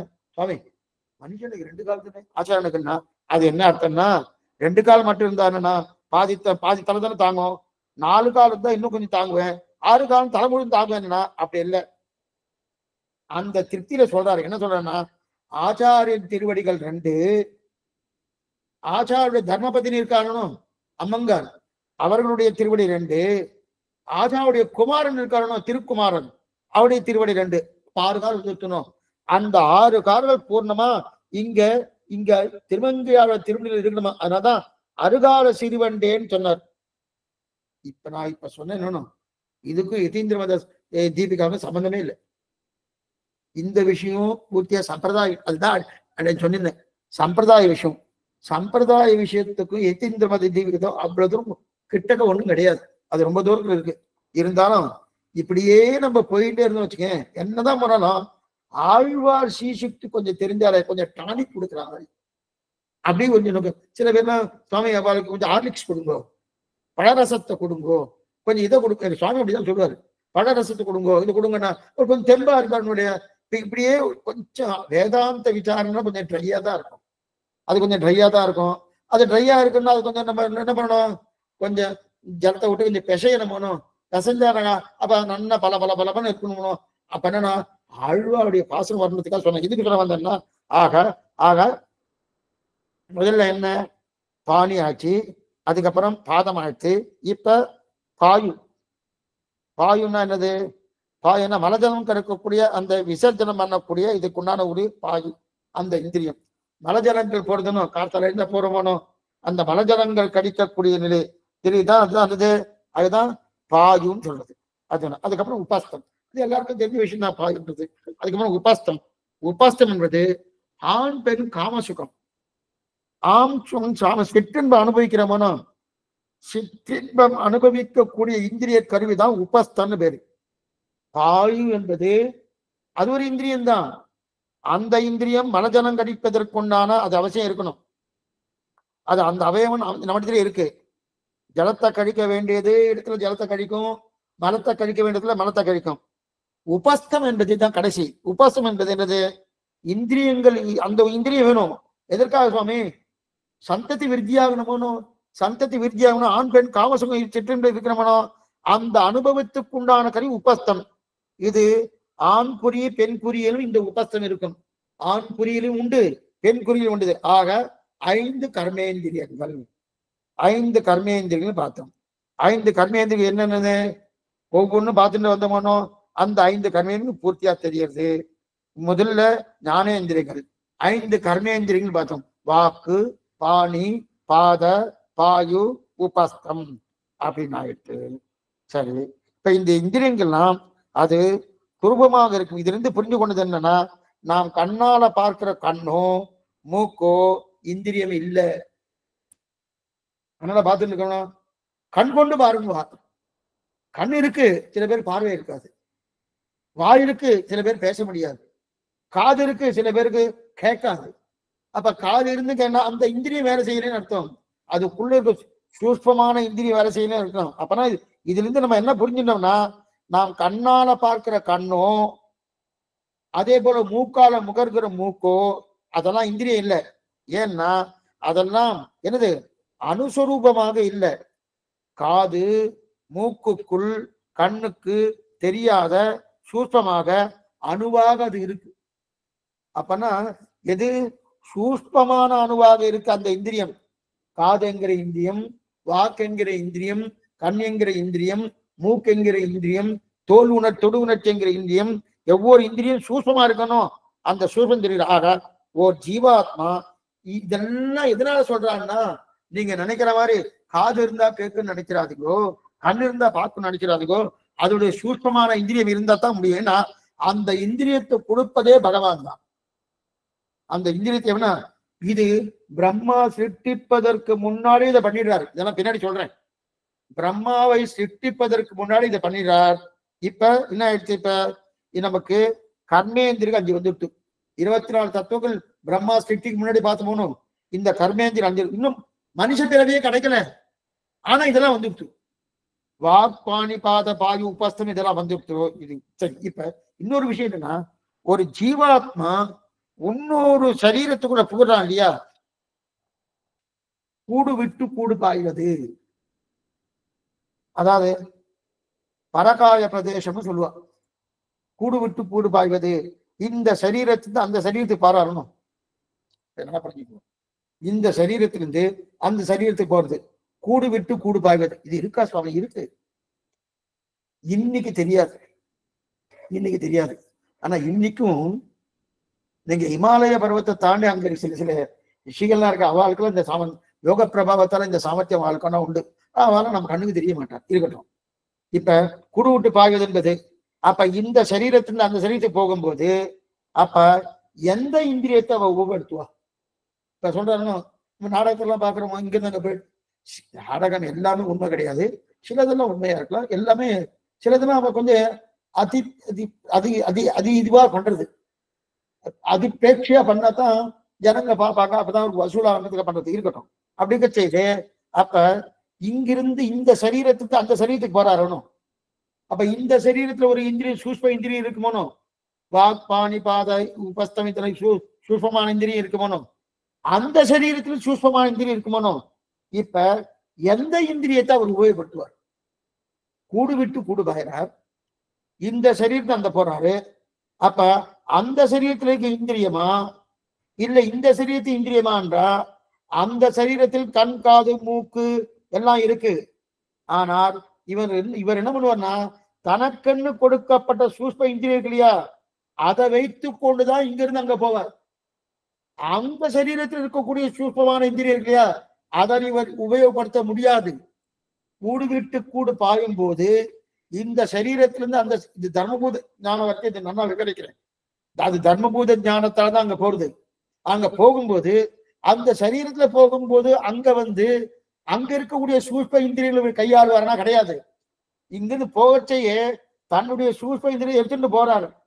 தனக்கண்ணு எது கொடுக்கப்பட்டதோ அந்த இந்திரியத்தை எடுத்துக்கொண்டுதான் அடுத்த சரீரத்துக்கு போவார். புரியத்துக்காக இதுக்கு எக்ஸாம்பிள் சொல்றேன். இஷ்வாகு ராஜா, ராமனுடைய முதல் ராஜா இஷ்வாகு ராஜா. அந்த இஷ்வாகு ராஜா நாமெல்லாம் ஸ்ரீரங்கம் போயிட்டு வர மாதிரி ஒரு நம்பிக்கையில சொல்லிருக்கேன். திருவல்லிக்கணி, திருக்கண்ணபுரம், அதே போல திருவள்ளூர், இந்த திவ்யதேசம் போயிட்டு வர மாதிரி அவர் அடிக்கடி சத்தியலோகம் போயிட்டு வருவார். அவர் இருந்தது அயோத்தியில.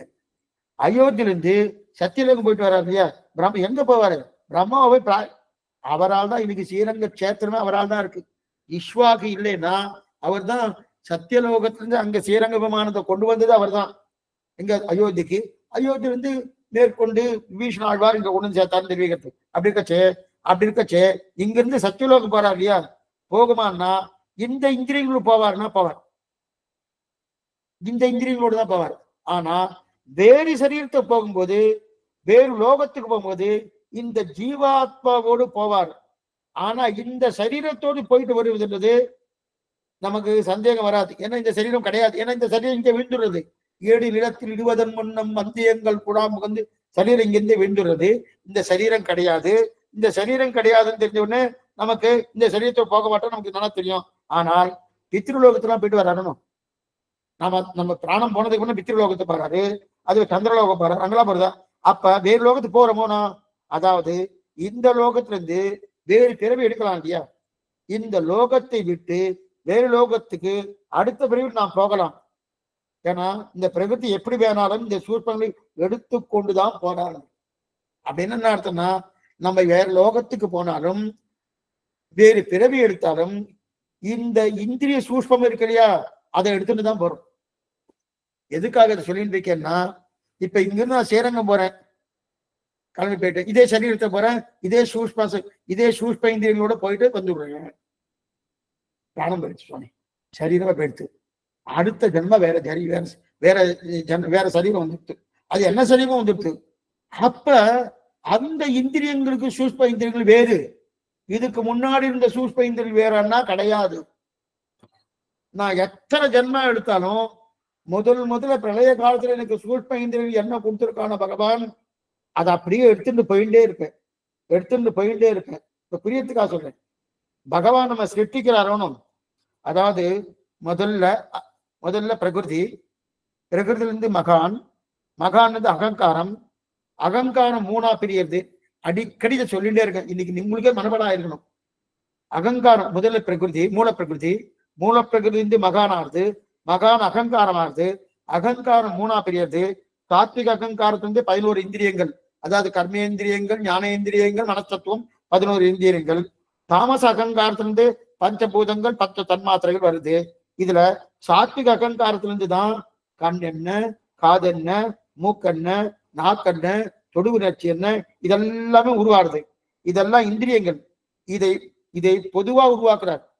அதன் பிறகுதான் இதெல்லாம் உருவாக்கின பிறகுதான் பகவானை அண்டத்தை உருவாக்குறார். முதல்ல இந்த பஞ்சபூதங்கள், பஞ்ச தன்மாத்திரைகள், பஞ்ச இந்திரியங்கள், கர்மேந்திரியெல்லாம் உருவாக்குறார். இதன் பிறகுதான் அண்டத்தை உருவாக்குறார். அண்டத்தை ஏற்படுத்தி அதன் பிறகு பஞ்சீகரணம் பண்றார். பஞ்சீகரணம் என்னன்னு பார்த்திருக்கோம். அதாவது பிருத்திவி, அப்பு, தேஜஸ், வாயு, ஆகாசம். அது பிருத்திவியை பாதியா எடுத்து ஒரு பாதியை பிருத்திவியில வச்சுட்டு மீதி பாதியை 4 பூதங்களை கலக்கிறாருன்னு அதான் பஞ்சீகரணம். அந்த பஞ்சீகரணம் பெறாரு. அது வரைக்கும் மேலே விவரிக்க, இதெல்லாம் மேல நம்ம மறுபடியும் பார்க்க போறோம். எல்லாமே சொல்லிட்டே இருக்கேன், கொஞ்சம் ஃபாஸ்டா தான் சொல்லிட்டு இருக்கேன். சொல்லிட்டே இருக்கின்றதுக்காக நீங்க இருந்துச்சுன்னா வரப்போறது நீங்க நிறைய பேர் ஐஷன் வரணும், அதுக்காக சொல்லிட்டு இருக்கேன். அப்ப மேல விவரிக்க போறாரு. அப்ப ஒரு அண்டத்துக்கு ஒரு பிரம்மான்னு நிறைய அண்டக்கடாக ஊற்றி ஒவ்வொரு பிரம்மாவை அவர் வந்து பண்றாரு. அப்ப பிரம்மா மேற்கொண்டு என்ன பண்றாரு, மனுஷனை சிருஷ்டிக்கிறார், ஸ்தாவரத்தை சிருஷ்டிக்கிறார், ஜங்கமத்தை சிருஷ்டிக்கிறார், பறவை, மிருகம் முதலான எல்லாத்தையும் உருவாக்குறார். மொத்தமா சொன்னது சப்தஸ்பர்ச ரூபரசதந்தம் வாக்பாணி பாத பாயு உபஸ்தம் என்று புரிஞ்சிட்டு. ஆனால் இங்க கோடாடு கோடி ஜனங்களுக்கு எப்படி வந்தது என்ன பண்ணீங்க? இப்ப கோடானு கோடி ஜனங்கள் வந்திருக்காரோ. இப்ப நமக்கு சப்தஸ்பர்ச ரூப ரசகந்தம்ங்கிற சூஷ்ம இந்திரியத்தை நமக்கு கொடுக்கிறாரு. அதே போல வாக்பாணி பாத பாயு உபஸ்தம் இதெல்லாம் சூஷ்ம இந்திரியத்தை கொடுக்கிறாரோ. எத்தனை பேருக்கு கொடுக்கணும்? அப்ப அத்தனை பேருக்கு எப்படி சொல்லுவாங்க? கோடான ஜனம் எப்படி வந்தது? அதாவது அவர் நிறைய பண்ணினார், அதை துளி எடுத்து ஒட்ட வச்சு கொண்டாரான். அதாவது என்னால் உங்களுக்கு கண்ணுக்கு இந்திரியம் வேணும், அவருக்கும் இவருக்கும் வேணும். இத்தனை நாள் நாம் பார்த்தது மனுஷனோ பிறவியோ படைக்கப்படவே இல்லை. இனிமேதான் பிரம்மா பிறக்க போறார். அவர் தான் மனுஷன், சிங்கம், கரடி முதலான படைக்க போறார். ஆனால் இன்னும் கண்காது மூக்கு உண்டான இந்திரியத்தை யாரும் வாங்கி கொள்ளவே இல்லை. பகவான் மொத்தமா உருவாக்கிட்டார். கண் என்ன, காதென்ன, மூக்கென்ன, நாக்கென்ன, தோல் என்ன, அதே போல வாக்கென்ன, பாணி என்ன, பாதை என்ன, பாயு என்ன, உப்பத்தம் என்ன, மனசு, இந்த 11 இடத்தை உருவாக்கிட்டார். ஆனா இனிமேதான் நமக்கு சரீரமே கிடைக்க போறது. அப்ப இதுல இருந்து நமக்கு சரீரம் கிடைக்கும் போதுதான் அவனவனுக்கு உண்டானது வரும். நீ எத்தனை நாள் இருக்குன்னா நல்லா பாருங்க, இதெல்லாம் எத்தனை நாள் இருக்கும் சுவாமி? எத்தனை நாள் இருக்கும்? நீங்க என்ன சொன்னேன்? கண், காது, மூக்கு, அதே போல அதுக்குண்டான இந்திரியங்கள் சூஷ்ம இந்திரியங்கள், வாக்பாணி பாத உபஸ்தம் அதுக்குண்டான சூஷ்ம இந்திரியங்களா இருக்கு இல்லையா? இது பிரளய காலம் முடிஞ்சவனே சிட்டி காலத்துல இதெல்லாம் பகவான் உருவாக்கிறார். இதுக்கும் பிரம்மாவுக்கும் சம்பந்தமே இல்லை. அவர் வெறும் பொம்மையா இருக்கக்கூடிய மனுஷனை உருவாக்குறார். அதுக்கு முன்னாடி கர்மேந்திரியங்கள் என்ன, ஞானேந்திரியங்கள் என்ன, பஞ்ச தன்மாத்திரைகள் என்ன, பஞ்ச பூதங்கள் எல்லாத்தையும் பகவான் தான் சிருஷ்டிக்கிறார். சரி, இப்ப அவர் சிருஷ்டித்த உடனே இது எத்தனை நாள் இருக்கும்? அடிக்கடி ஒரு பிறவி மாத்திட்டே இருக்காரு இல்லையா? ஒரு மனுஷனுக்கு எத்தனையோ கோடானு கோடி பிறவிகள் இருக்கு. அத்தனை பிரிவிலையும் ஒவ்வொரு பிரிவும் தனித்தனியா அவர் வந்து இந்த இந்திரியங்களுடைய சூட்சத்தை கொடுப்பாரா? அதே போல வாக்பாணி பாத வாயு உபஸ்தம் அதெல்லாம் கொடுப்பாரான்னா அதெல்லாம் கொடுக்க மாட்டார். முதல்ல சிருஷ்டிக்கும் போது என்ன கொடுத்தாரோ அது அப்படியே சூஷ்மமா அடுத்த பிறவில அது சூஷ்மமா அடுத்த பிறகு வந்துட்டே இருக்கும். எது வரைக்கும் வரும் சுவாமி? இவனுக்கு சரீரம் கிடைக்கும் அவனால கொண்டாடு வரும். இது எத்தனை நாள் இருக்குன்னா, எப்ப சிருஷ்டியின் ஆரம்பத்தில் இந்திரியங்களை உருவாக்கினாரோ பிரளயம் வரையும் இது இருக்கும். அதான் பிரளயம்னா மகா பிரளயம் வரைக்கும் இது இருக்கும்.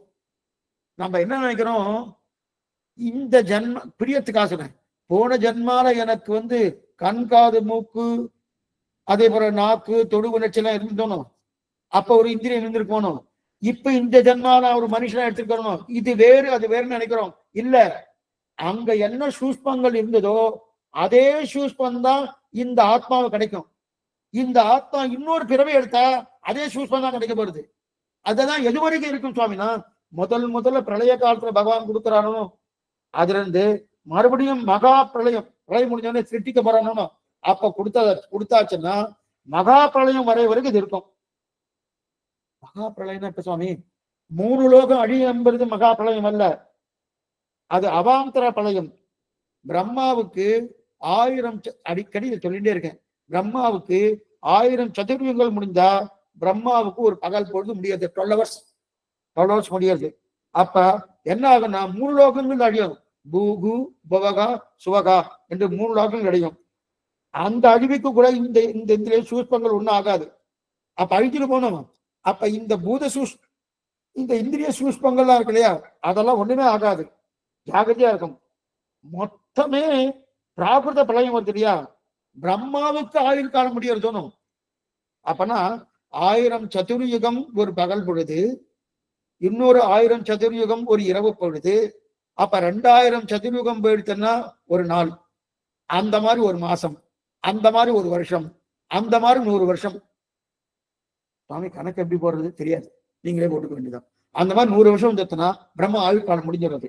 அப்பதான் பிராகிருத பிரளயம், மகா பிரளயம். அப்பதான் பிராகிருத பிரளயம். அந்த பிரம்மாவை முடிஞ்சாச்சுன்னு அப்ப எல்லாமே எழுதிடும். அப்ப பிருத்திவி, அப்பு, தேஜஸ், வாயு, ஆகாசம் எதுவுமே இருக்காது. ஆனா பிரம்மாவுக்கு பகல் பொழிஞ்சு முடிந்தா கூட ஒரு பிரளயம் வருது. அந்த பிரளயத்துக்கு பேரு தானே பாத்துங்கோ, அந்த பிரளயம் அவாந்தர பிரளயம்னு பேரு. அந்த அவாந்தர பிரளயத்துல இந்த பூத சூஷ்பங்களும் இந்திரிய சூஷ்பங்களும் போகாது, அப்படியே தான் இருக்கும், ஜாகிரதையா இருக்கும். ஆனா மகா பிரளயம் ஒரு தோணும், பிராகிருத பிரளயம். அந்த பிராகிருத பிரளயம் வரைச்சு அப்பதான் எல்லாமே போய் அந்த மூல பிரகிருதியில போய் ஒட்டிடுறோம். அப்ப அந்த வறட்சி என்ன ஆகும்னா, அப்ப இந்த இந்திரியங்கள்லாம் அழியும். சிருஷ்டியும் போது மறுபடியும் இந்திரியங்கள் உருவாகும். அப்ப பிரளயம் வரும்போது இந்திரியெல்லாம் இருக்கும். அப்ப பிரளயம் வரும் வரையில் என் இந்திரியத்தை எடுத்துக்கொண்டு போய் எங்கெங்கெல்லாம் போயிடணும், என்னோடு தான் அது இருக்கும். எங்க போனாலும் கூடயே வரும். இந்த ஜென்மா இப்ப எடுத்திருக்கேன்னா, இதுக்கு முன்னாடி ஜென்மா என்ன தெரியும், என்ன ஜென்மான்னு தெரியாது. அப்போ அதே அந்த சூஷ்பங்கள் வந்துட்டே இருக்கும். அந்த எங்கெங்கெல்லாம் எடுத்துட்டு வரணும், என்னோட கூடவே வரணும். சரீரத்தை விட்டு போகவே போகாது. அது பாம்பு சரீரமோ, பள்ளி சரீரமோ, தேல் சரீரமோ, மிருக சரீரமோ, இல்ல சிங்க சரீரமோ, எந்த சரீரம் வந்தாலும் கூடவே அது வந்துட்டே இருக்கும். கூடவே என்னோடு தான் இருக்கும். எங்கு போனாலும் கூட இருக்கும். அதனால் ஒரு சரீரத்தை விட்டு இன்னொரு பிறவை அவர் எடுக்க போகிறார் என்றாலே என்னென்ன கூட போகும். ஒரு சரீரம் விட்டாச்சு, இந்த சரீரத்தை விட்டு இன்னொரு சரீரம் போறதுன்னு இன்னொரு சரீரத்தை நமக்கு இன்னும் அடுத்த சரீரம் கிடையாது. சாமானியப்பட்டவர்களுக்கு ஒரு சரீரத்தை விட்டு இன்னொரு சரீரம் எடுக்கிறார் இல்லையா, இன்னொரு சரீரத்தை எடுக்கும்போது ஆத்மா அந்த சரீரத்துக்குள்ள போகணும்னா என்னென்னலாம் கூட போகும் நமக்கு ஓரளவுக்கு தெரியும். கர்மங்கள் கண்டிப்பா போகும், நல்லா தெரியும். கர்மங்கள் கண்டிப்பா கூட போகும் தெரியுது, வேறு வழியே கிடையாது, கூட போய் தான் ஆகணும்.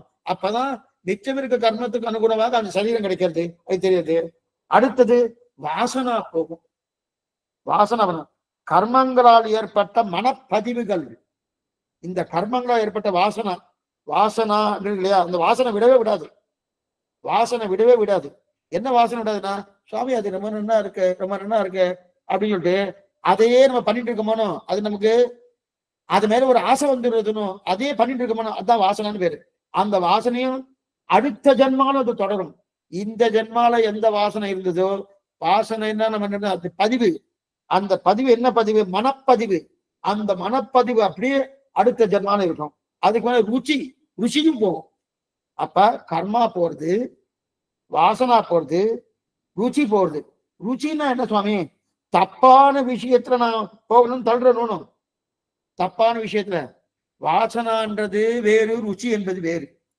வாசனைனா அது மேல ஆசை வைக்கிறது, ருச்சின்னா தப்பான விஷயத்துல தள்ளப்படுறணும், அதான் ருச்சி. அதுவும் கூடவே வரும்.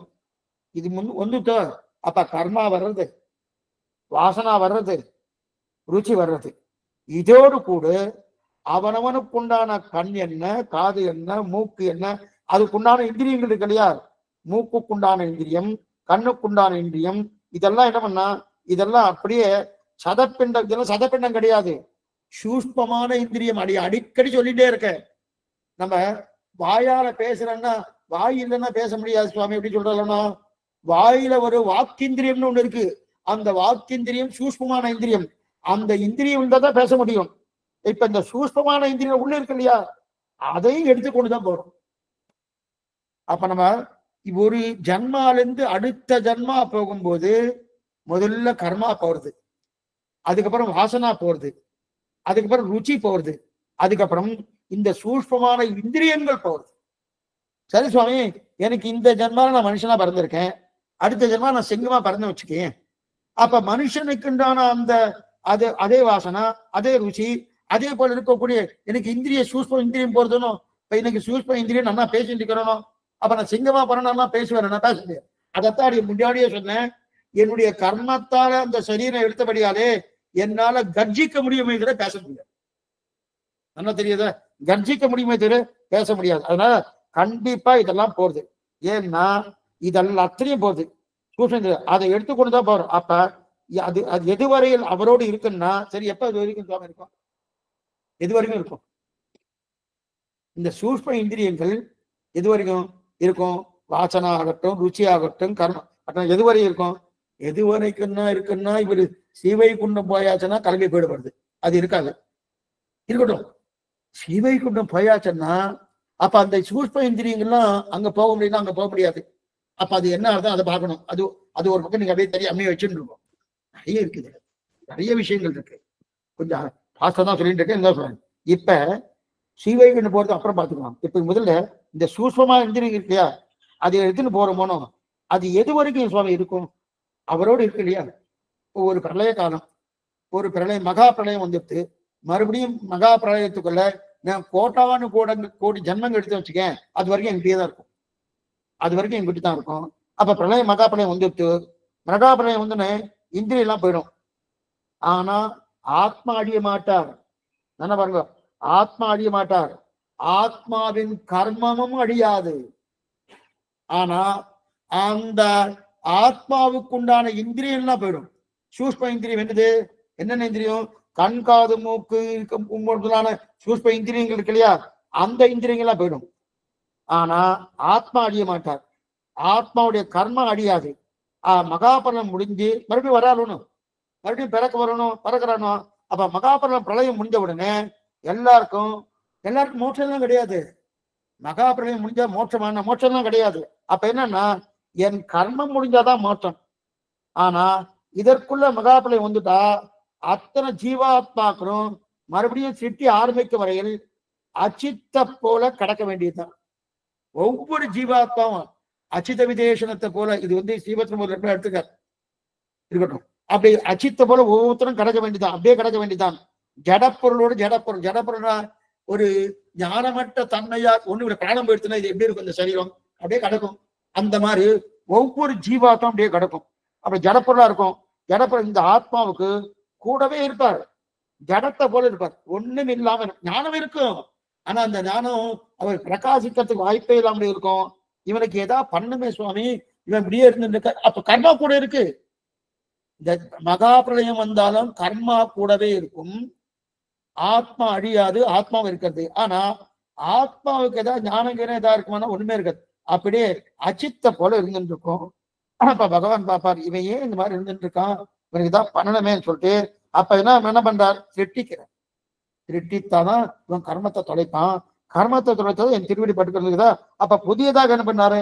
அப்ப மறுபடியும் புதியதாக இந்திரியங்களை கொடுக்குறார். முதல்ல மகா பிரளயம் வரைச்சு முதல்ல இந்திரியத்தை கொடுக்குறார். மறுபடியும் மகா பிரளயம் எப்ப சுவாமி வரும்னா, எத்தனையோ கோடி கோடி கோடி கோடி கோடி கணக்கான வருஷங்கள் அது முடிஞ்சதான் மகா பிரளயம். அதுக்கு நான் கணக்கு ஒண்ணு சொல்றேன், நீங்க ஆத்துல வேணா போய் போட்டு பாருங்க. 1000 சதுர்யுகங்கள் 43 லட்சத்து சொச்சம் ஒரு சதுர்யுகத்துக்கு, 43 லட்சம் சொச்சம் ஒரு சதுர்யுகத்துக்கு.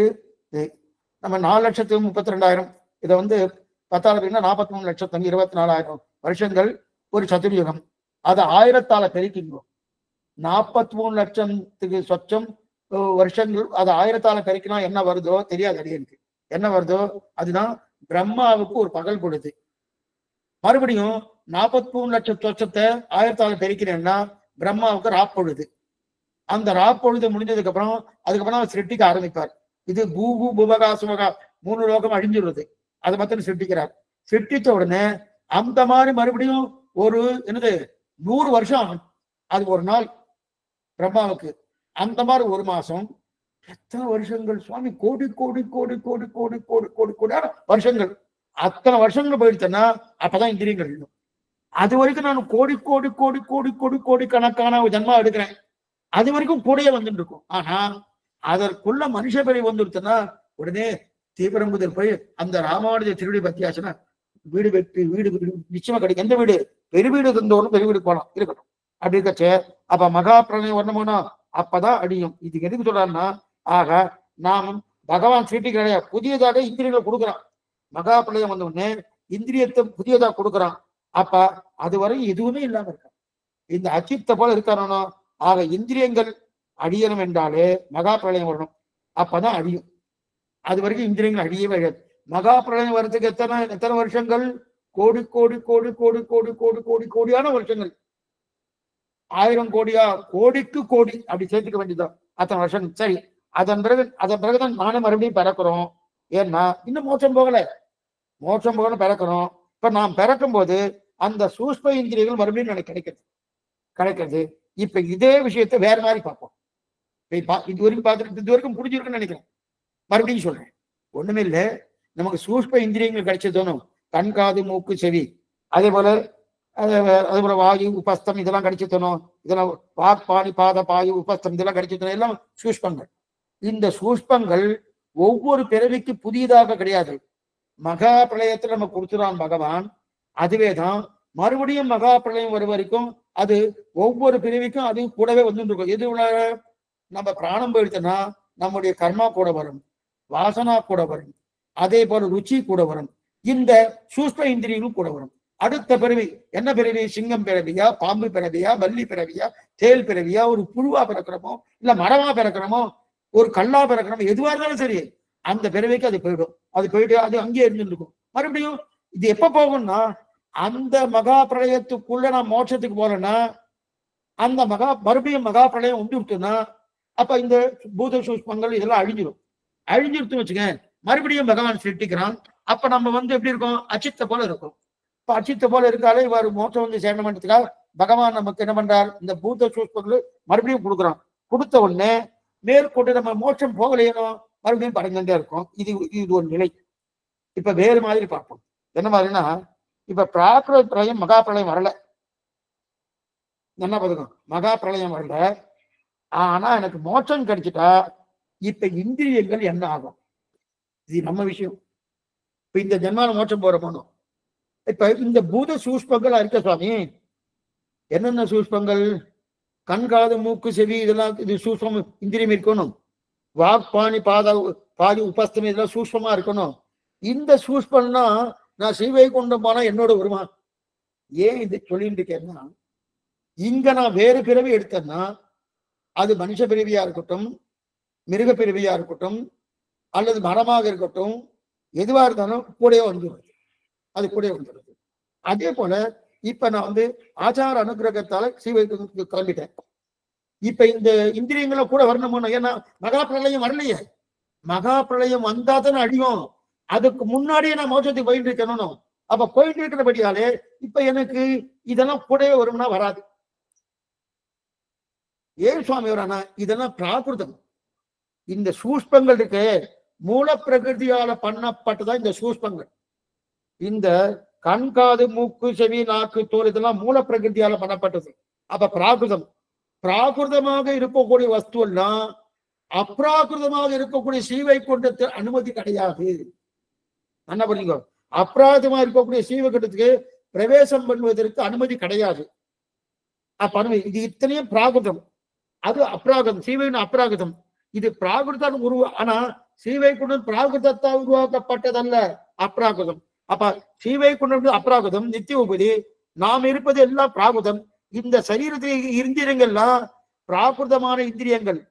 பிராகிருதமான இந்திரியங்கள் எந்த வஸ்துவுக்கும் ஸ்ரீவைகுண்டத்துல பிரவேசம் கிடையாது. யாரும் உள்ளே நுழையப்படாது, இங்கே பிரவேசிக்கப்படாது. மடப்பள்ளி போறதுக்கு முன்னாடி எல்லாம் போட்டுவாங்க. இப்ப அந்த சப்தத்தெல்லாம் போடுறது கிடையாது, இருக்கட்டும். அப்ப பிரவேசம் இல்லாதபடியால இங்கிருந்து புறப்பட்டு போகும்போது நம்ம இங்கேயும் விட்டாகணும். எது விட்டாகணும்? இந்த சூஷ்பங்கள். என்னென்ன சூஷ்பங்கள்?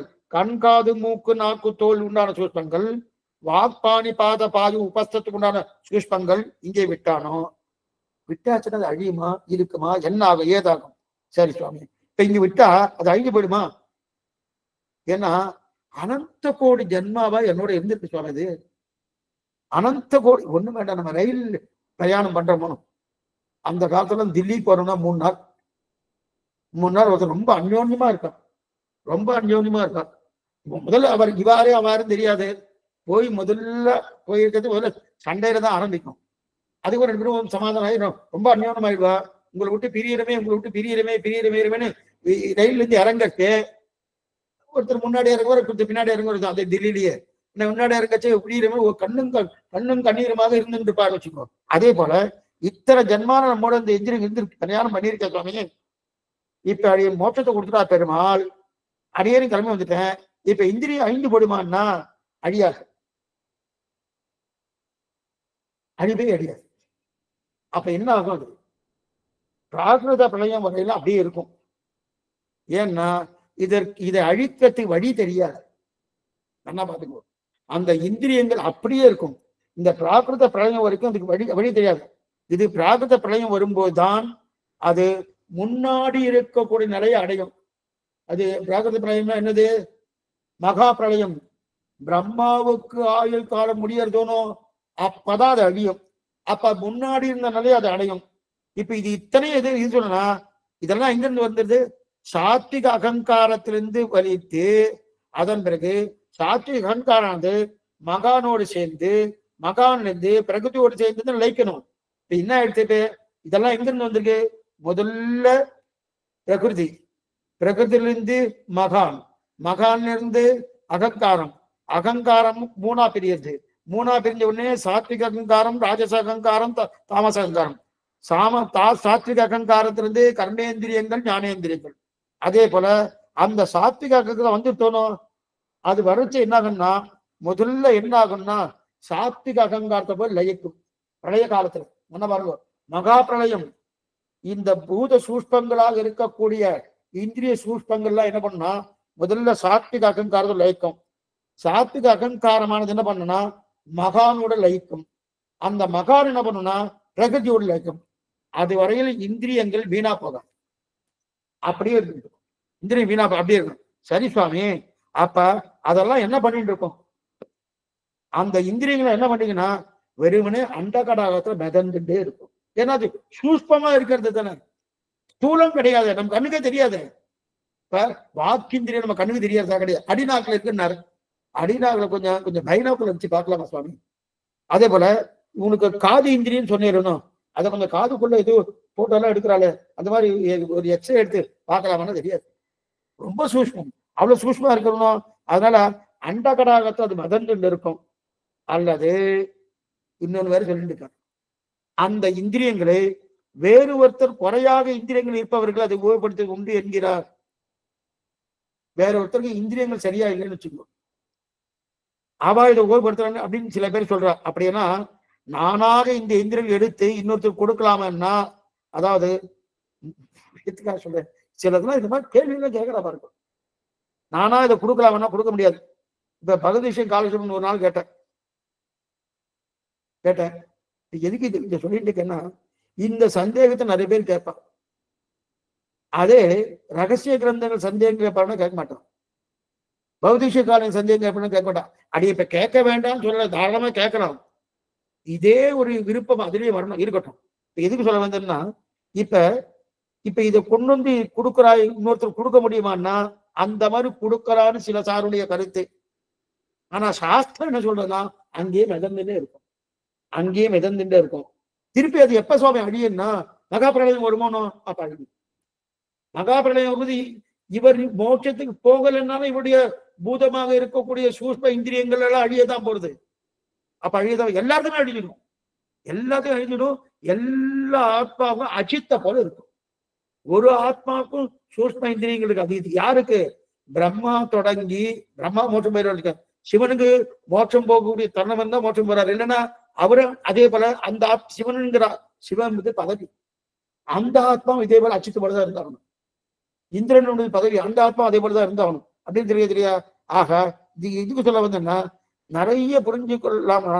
நம்முடைய அனுஷ்டான சீக பக்தியத்தில் இதுக்கு சொல்ல வந்தேன்னா சிலர் இது இப்படி சொல்றா, கர்மேந்திரியங்கள் இருக்கு, சரீர நாசம் ஏற்படும் அது போயிடும், கண்காது மூக்கெல்லாம் சரீர நாசத்துக்கு இதுக்கு சம்பந்தம் இல்லைன்னு சில பேர் சொல்றான்.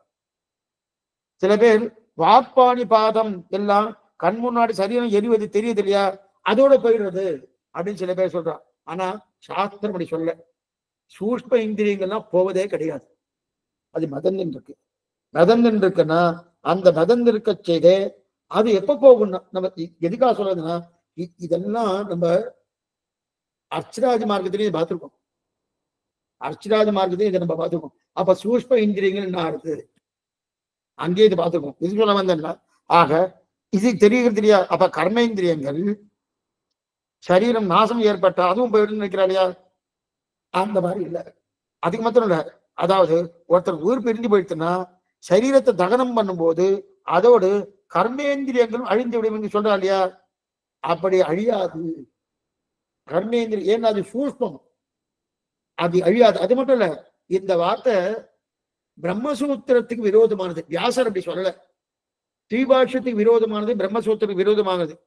இதன் உண்மை என்னன்னா, அதாவது புருஷர்களுக்கு இந்திரியம் வேறு விதமா இருக்கும், ஸ்ரீகளுக்கு இந்திரியம் வேறு விதமா இருக்கும், அதுவும் கிடையாது. அந்த இந்திரியங்கள் இருக்காது, ஒரே இந்திரியம் தான் இருக்கும், அதுவும் கிடையாது.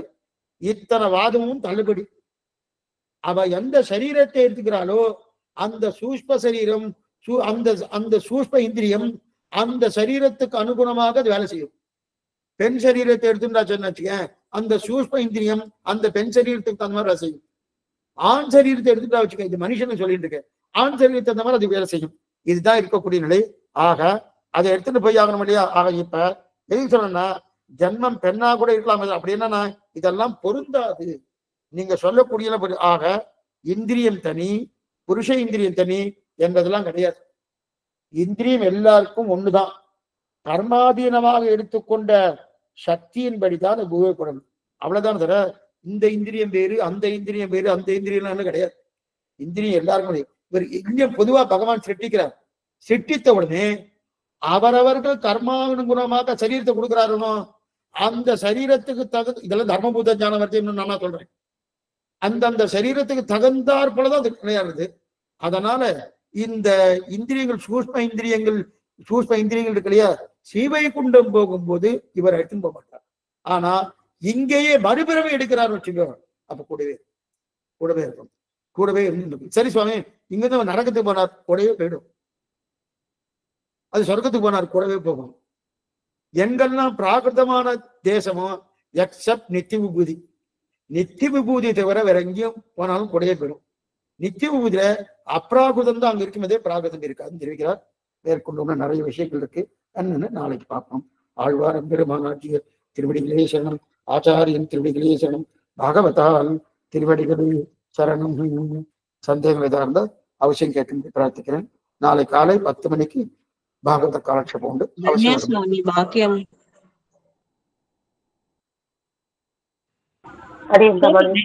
சுவாமி இப்ப ஊமையா இந்த இதுல இருக்கிறாங்களே, ஊமை செவிடர் குருடர் இருக்காங்கல்ல, இவங்க இப்ப போன பிறவில செஞ்சதா, போன பிறவிலே நம்மளோட வருதா, இல்ல இந்த ஜென்மத்துல அப்படி பிரம்மங்கள் எந்த பிறவின்னு நம்மளால சொல்ல முடியாது, பகவானுக்கு மட்டும்தான் தெரியும். அப்படியா? எந்த கர்மாவால இந்த மாதிரி வந்ததுன்னு சொல்ல முடியுமானா சொல்ல முடியாது.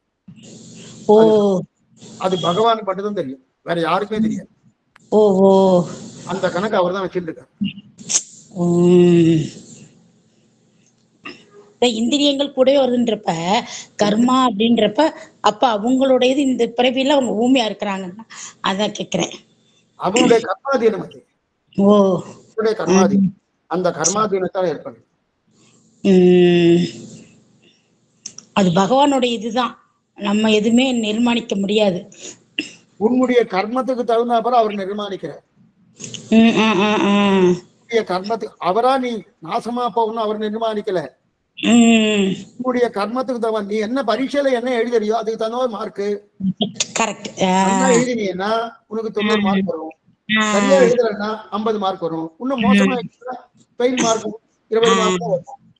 அப்ப நீ என்ன கர்மா பண்ணிருக்கியோ அந்த கர்மத்துக்கு அனுகுணமாகத்தான் உனக்கு சரீரம் ஞானம் எல்லாம். ஓ சரி சார், அடியன் அடியன் சார், ஷமிக்க பிரார்த்திக்கிறேன் சுவாமி. அடியன் சுவாமி நமஸ்காரம். சொல்லுங்க கிருஷ்ணா. சுவாமி இப்ப இந்த தர்மபூதம் இந்த டாபிக் டச் பண்ணல. இந்த தர்மபூத ஞானத்துல கர்மாவுடைய இதெல்லாம் சூக்ஷ்மம் எல்லாம் இருக்கு. அந்த தர்மபூத ஞானத்துல அடுத்த பிரிவின்னு டிசைட் பண்றது அந்த தர்மபூத ஞானம் தான். கர்மா தான் டிசைட் பண்ண, தர்மபூத ஞானம் இல்லை.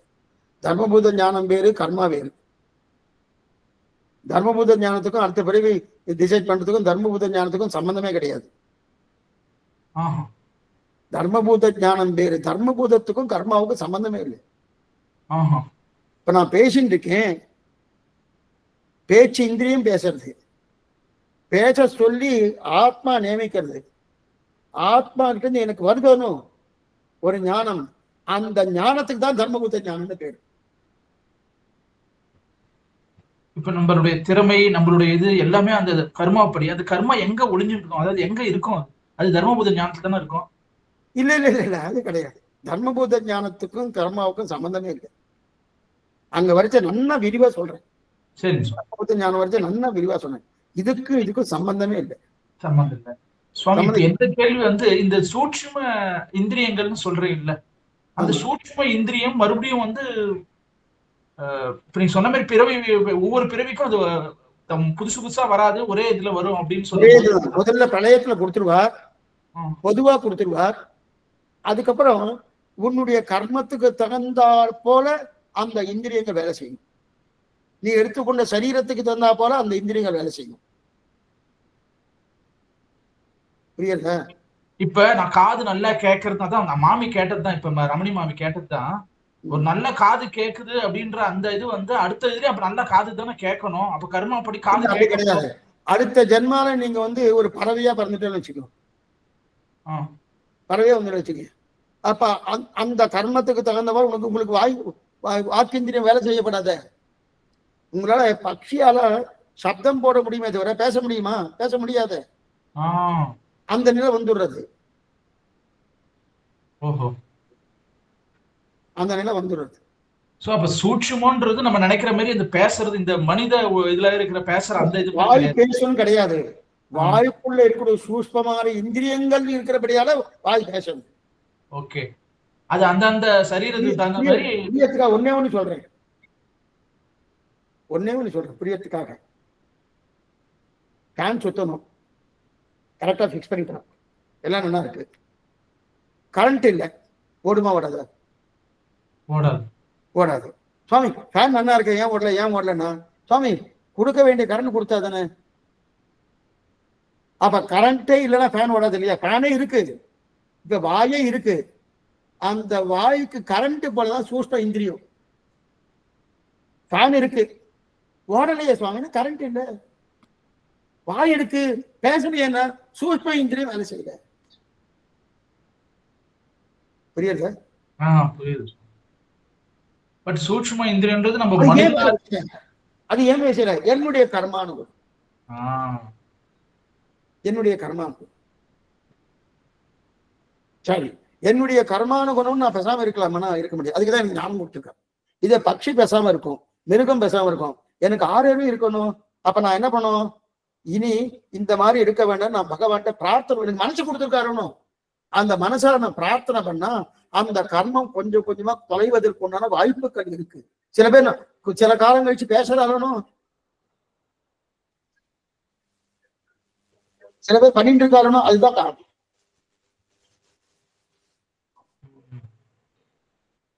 இப்ப சரீரத்துக்கு நோய் வருது இல்ல சுவாமி, அப்ப அதுவும் அந்த கர்மாவின் அடிப்படை தானா? இல்ல, சில நோய்கள்லாம் நம்முடைய அஜாக்கிரதையால வருது. எல்லாமே கர்மாத்தை நம்ம போட முடியாது. சாப்பாட்டு வரும், சாப்பாட்டு ரோட கிராஸ் பண்ணணும், வண்டி ஏதாவது வருதா பார்த்து நான் கிராஸ் பண்ணணும். நான் இப்பதான் காலட்சேபம் கேட்டேன், கர்மான குணம் தான் எல்லாம் நடக்குதுன்னு சுவாமி சொல்லிட்டார். அது கிடையாது. என்ன கர்மான குணம்னு எல்லாம் நடக்குதுன்னு அடைய சொல்லவே இல்லை. புத்தி சாத்துரியமும் இருக்கு, அதுதான் நமக்கு 6000 ரூபாய் கொடுத்துருக்காரு.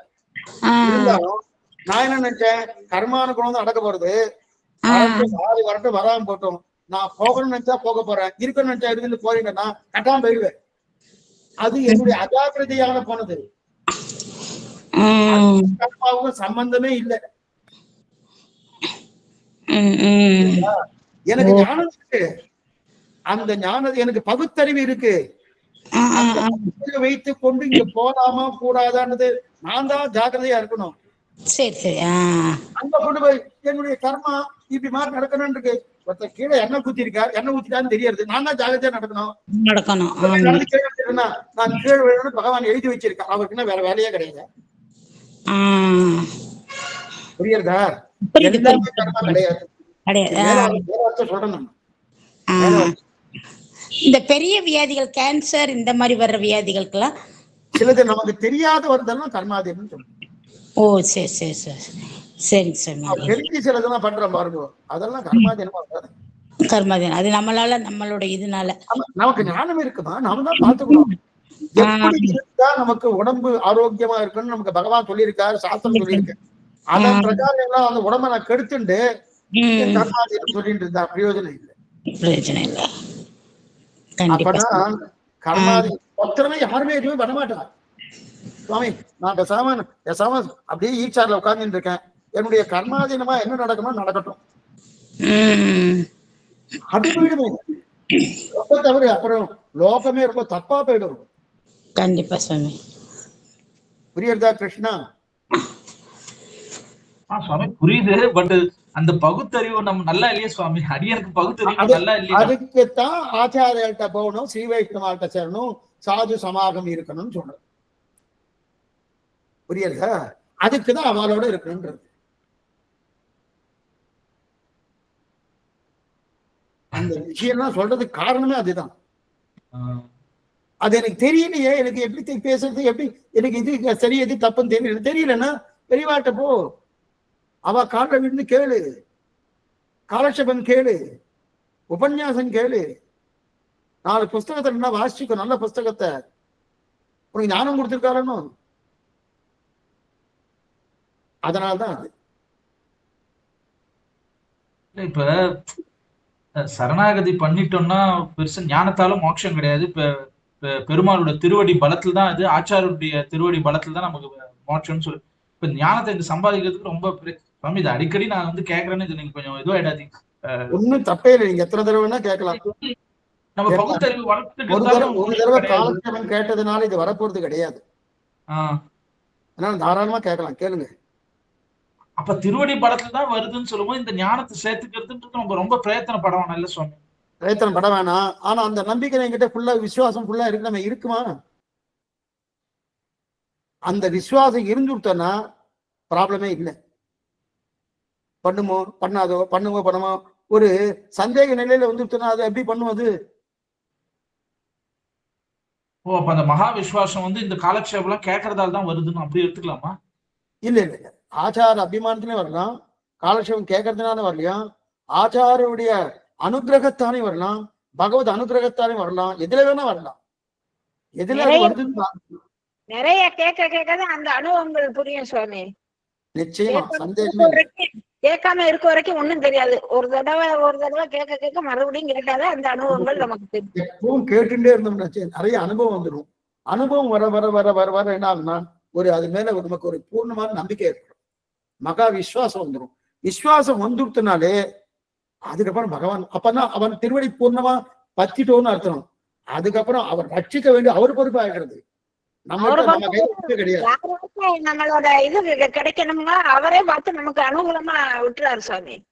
யார்கிட்ட அவ்வளவு. சேர்க்க விட்டு எங்க கேட்கணுங்கிறத பகவானே பார்த்து நமக்கு அனுகிரகம் பண்ணிட்டாரு. ஆமா அரியன் சார் ஆச்சாரிய கடாட்சத்துல ஆச்சாரிய கிருபையினாலேருந்தே நமக்கு அடிக்கடி போக போக நமக்கு அந்த ஞானத்தை கொடுத்து நமக்கு கிடைக்க வேண்டியது கிடைக்குது சார். நிச்சயமா நிச்சயமா. அடியன் நிறைய விஷயம் இருக்கு சாமி. அப்பா நிறைய இது என்ன எல்லாம் அங்கங்க கொஞ்சம் கொஞ்சம் இருக்கு. எல்லாம் நம்ம கஷ்டம்னு நினைக்கிறோம், ஒரு கஷ்டமும் கிடையாது. நம்முடைய டே டு டே ஆக்டிவிட்டிஸ் தான் இது. நம்முடைய எண்ணங்கள் சரியா இருக்கணும், நம்முடைய ஆச்சார அனுஷ்டானங்கள் சரியா இருக்கணும். அதெல்லாம் சரியா வந்துட்டோம்னா இந்த மாதிரி திங்கிங்கே வரவே வராது. இது நடக்குமா, இது பண்ணுவோம், இது ஆகுமா, இது ஆகுமா, அதை பத்தி ஞாபகம் வராது. நம்ம பாட்டு நம்ம பண்ணிட்டே இருப்போம். ஆழ்வார்கள் இதை பத்தி ஏதாவது சிந்தனை பண்ணாலா, ஆச்சாரிகள் ஏதாவது இதை பத்தி ஆனா எழுதி வச்சிருக்காங்க, இதை பத்தி ஏதாவது சிந்தனை பண்ணாலும்னா ஒண்ணுமே இல்லையே. அவள் நேரம் கிடையாது எல்லாம் சிந்திக்கிறதுக்கு. அந்த ஆக்டிவிட்டிஸ் நமக்கு டே டு டே ஆக்டிவிட்டி சரியே இது பிரகாரம் வந்து வச்சுக்கோங்க, நம்ம பாட்டு போயிட்டே இருக்கலாம். அது நேர்கொண்டு பகவான் அதை பார்த்துக்கிறாங்க. ஆனா நாம என்ன பண்றோம், இது பண்ணா அது கிடைக்குமா, அது பண்ணா இது கிடைக்குமா, இப்படி பண்ணா அப்படி போகுமா, அதான் நமக்கு எல்லாத்தையும் பகவான் பார்த்துக்கிறாங்கிற எண்ணம் வந்துருத்துன்னு வச்சுக்கேன். அப்ப வேற எந்த சிந்தனையும் வராது, எதுவும் வராது. அதுதான் நம்ம கிட்ட பூர்ணமா இல்லை. அது வந்துருத்துன்னு வச்சுக்கேன். ஒரு குழந்தைக்கு அதுக்கு இருக்கு, தாய் மீது பூர்ணமா நம்பிக்கை வைக்கிறார். நமக்கெல்லாம் தாயா இருக்கக்கூடிய அந்த ஸ்ரீமன் நாராயண மேல நமக்கு அந்த நம்பிக்கை வர அடியனுக்கு வரல, இன்னும் பூர்த்தியா வரல, வரணும். வந்தா தான் அது. அது வராத வரைக்கும். ஆனா சாஸ்திரம் இப்படி சொல்றதுன்னா, சாஸ்திரம் ஏன்னா எல்லாத்துக்கும் சொல்லுவோம்னு நமக்கு மட்டும்தான் சொல்றது, எல்லாருக்கும் சொல்றது. இப்ப இதெல்லாம் ஏன் சொல்றோம்னா, நாளைக்கு 4 பேர் கேள்வி கேட்பா, உங்க சம்பிரதாயம் இதெல்லாம் சொல்றது, இந்த மாதிரி சாஸ்திரம் சொல்லியிருக்கேன்னா, சாஸ்திரம் சொல்லியிருக்கு, அது அடிப்படை, அதை தாண்டி மேல வரணும் பாருன்னு சொல்லுவோம். பிரபத்திக்கு முன்னாடி நம்ம ரொம்ப உழைப்பிட்டு இருக்கோம், அது ஓகே. அதுக்கப்புறம் பிரபத்தி பண்ணதுக்கு அப்புறம் பெருமாள் நம்மள அப்படியே கைப்பிடிச்சு ஐஷன் போயிடுவாரு, அவரோட டைரக்ஷன்ல நம்ம போயிட்டு இருப்போம். நம்ம அடியே நினைச்சிருந்தோம் சுவாமி. இப்ப அதுக்கப்புறம் நம்ம நிறைய பிரயத்தனப்படம் போல இருக்கு. இருக்க வேண்டியபடி இருந்தா தான் அவர் கைப்பிடிச்சு அழிச்சுட்டு போவார். அந்த இருக்க வேண்டியபடி இருப்பதற்கு தான் இந்த காலக்ஷேபம். இருக்க வேண்டியபடி இருக்கணும். பிரபத்தி பண்ணியாச்சு, இது ரிசர்வேஷன் கிடையாது. பிரபக்தி என்னது நாட் ரிசர்வேஷன். அவன் மோட்சம் கொடுத்தா அதற்குண்டான பகுதி எங்கிட்ட இருக்குங்கிற அறிவிப்பு தான் இது பிரபக்தி. அதுக்கப்புறம் நான் என்ன பண்ணும், நான் அதுக்கு தகுந்தவன் நான் நடந்துக்கணுமோ, அந்த அனுஷ்டானம் வேணுமோ, அந்த அனுஷ்டானம் அப்ளிகேஷன் போட்டுட்டேன், அவ்வளவுதான். அப்ளிகேஷன் போட்டதுதான் பிரபக்தி. கொடுக்கணுன்ற அவசியம் கிடையாது. நான் அதுக்கு தகுந்த பண்ணணும். அங்க போய் நான் உத்தியோகம் பார்க்கணும்னா அதுக்குண்டான குவாலிபிகேஷன் பண்ணிக்கணும், எனக்கு வேணுமோ அந்த குவாலிபிகேஷன் நான் தானே தயார் பண்ணிக்கணும். அப்ப என்ன பண்ணணும், இருக்க வேண்டிய நிலைப்படி இருக்கிறது தான் குவாலிபிகேஷன். அது இருந்தா தான் மேற்கொண்டு பகவான் கொடுப்பதற்கு வாய்ப்பு. அதுக்கு தான் இந்த எதீந்திரமதி தீபிகாவே வேதாந்த விசாரம்லாம் இதுக்காக தான். நம்ம எப்படி இருக்கணும், என்னமா இருக்கு. ஏன்னா இந்த மாதிரி எல்லாம் இருக்க சுவாமின்னா அந்த சந்தேகப்படாத, அதுக்குதான் இதெல்லாம் சொல்லிட்டு கடைசியில எங்க தருவா வர போறாரு, இத்தனையும் சொல்லிட்டு வராரு இல்லையா, எல்லாம் சொல்லிட்டு லாஸ்ட்ல ஆழ்வார் பாசனம் முடிக்க போறாரு. ஆழ்வார் பாசனம் முடிக்க போறாரு. என்ன சுவாமி இவ்வளவு தூரம் சொன்னாருன்னா எல்லாத்தையும் பாருங்க. அப்ப ஏன் சுவாமி இதெல்லாம் வேண்டாம், அங்கே முதல்ல நம்பிக்கை வராது. அப்ப இது அங்க வந்துதான் நம்பிக்கை வரும். அதுதான் நான் ஆக்சுவலா அதுதான் சார் சொல்லியிருக்கேன். இப்ப ஆழ்வார்கள்லாம் பெருமாள் அவருடைய என்ன சொல்லுவார், மலர்நலம் அருளிய மயர்வர மதிநலம் அருளியவர்கள். அதனால அவளுக்குலாம் இப்ப நமக்கு அது மாதிரி எல்லாம் வருது. நம்ம இவ்வளவு பிரயத்தனப்பட்டு கடைசியில ஒரு நாள் இந்த இதெல்லாம் எதுவுமே நினைக்காம, இந்த சம்சார இதுவே நினைக்காம டைரக்டா பெருமாள் விசுவாசம் அப்படி போறது அது அப்படின்னு சொல்லி, அது ஏன் அப்படியே நம்மளுக்கும் பிரபத்தி பண்ண உடனே அந்த மதிநலம் அருள் கூடாதா அப்படின்றதுதான் சொல்லுவாங்க. இது கொஞ்சம் பெரிய ஆசைதான். பிரபத்தி பண்ணிட்டா ஆழ்வார்கள் மாதிரி மதிநலம் அருளிவார் அப்படின்ற மாதிரி இருந்ததுன்னா அப்படியே இதுவா இருக்குமேன்னு பாக்குறோம். ப்ராசஸ் இருக்கு போல இருக்கு. அடியன் சுவாமி, தன்யவாதம் சுவாமி.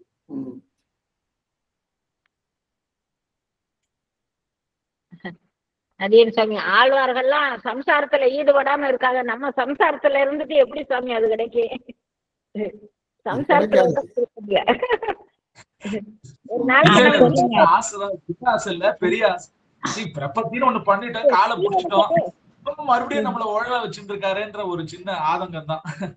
மறுபடியும் சம்சாரம் வேணாம விட்டுட்டு பண்ணணும். அது ஆழ்தாரியம் மாதிரி போனோம்னா நம்ம இந்த இதுல பட்டு வச்சுக்கிட்டு இருக்கோம்னா நமக்கு அந்த மாதிரி எப்படி கிடைக்கும்? ஆழ்வார்கள் மாதிரி பட்டு இல்லாம இருக்கணும்ல.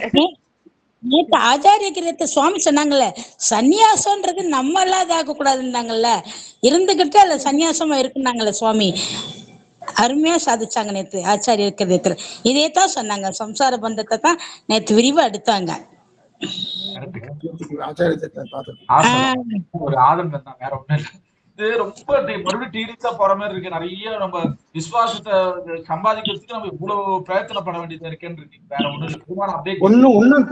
ஒண்ணும் கஷ்டமே இல்ல. கடைசியில முடிக்கட்சி இப்படி முடிக்க போறாரு பாருங்க. ஆரம்பிக்கட்சி இப்படி முடிக்கட்சி இப்படி முடிக்க போறாரு பாருங்க. என்னன்னா பகுத்தறிவு சுவாமி, அந்த பகுத்தறிவு அவ்வளவு ஈஸியா வந்துருதான்னு நான் சொல்றேன். இப்ப டிஎம்கே எல்லாம் சொல்லிட்டு இருக்காங்க, அந்த பகுத்தறிவு விட்டுருங்க. நம்ம அது பகுத்தறிவு ஆத்ம சரீர விவேக ஞானம் தான் பகுத்தறிவு. பகுத்தறிவுன்னா ஆத்ம சரீர விவேக ஞானம். சரீரம் வேறு ஆத்மா வேறு என்று பகுத்து அறிவது தான் பகுத்தறிவு. அவன் மேடையில வேற ஏதோ சொல்றாளே, கலவரம் தான் பகுத்தறிவுன்னு அவளுக்கு.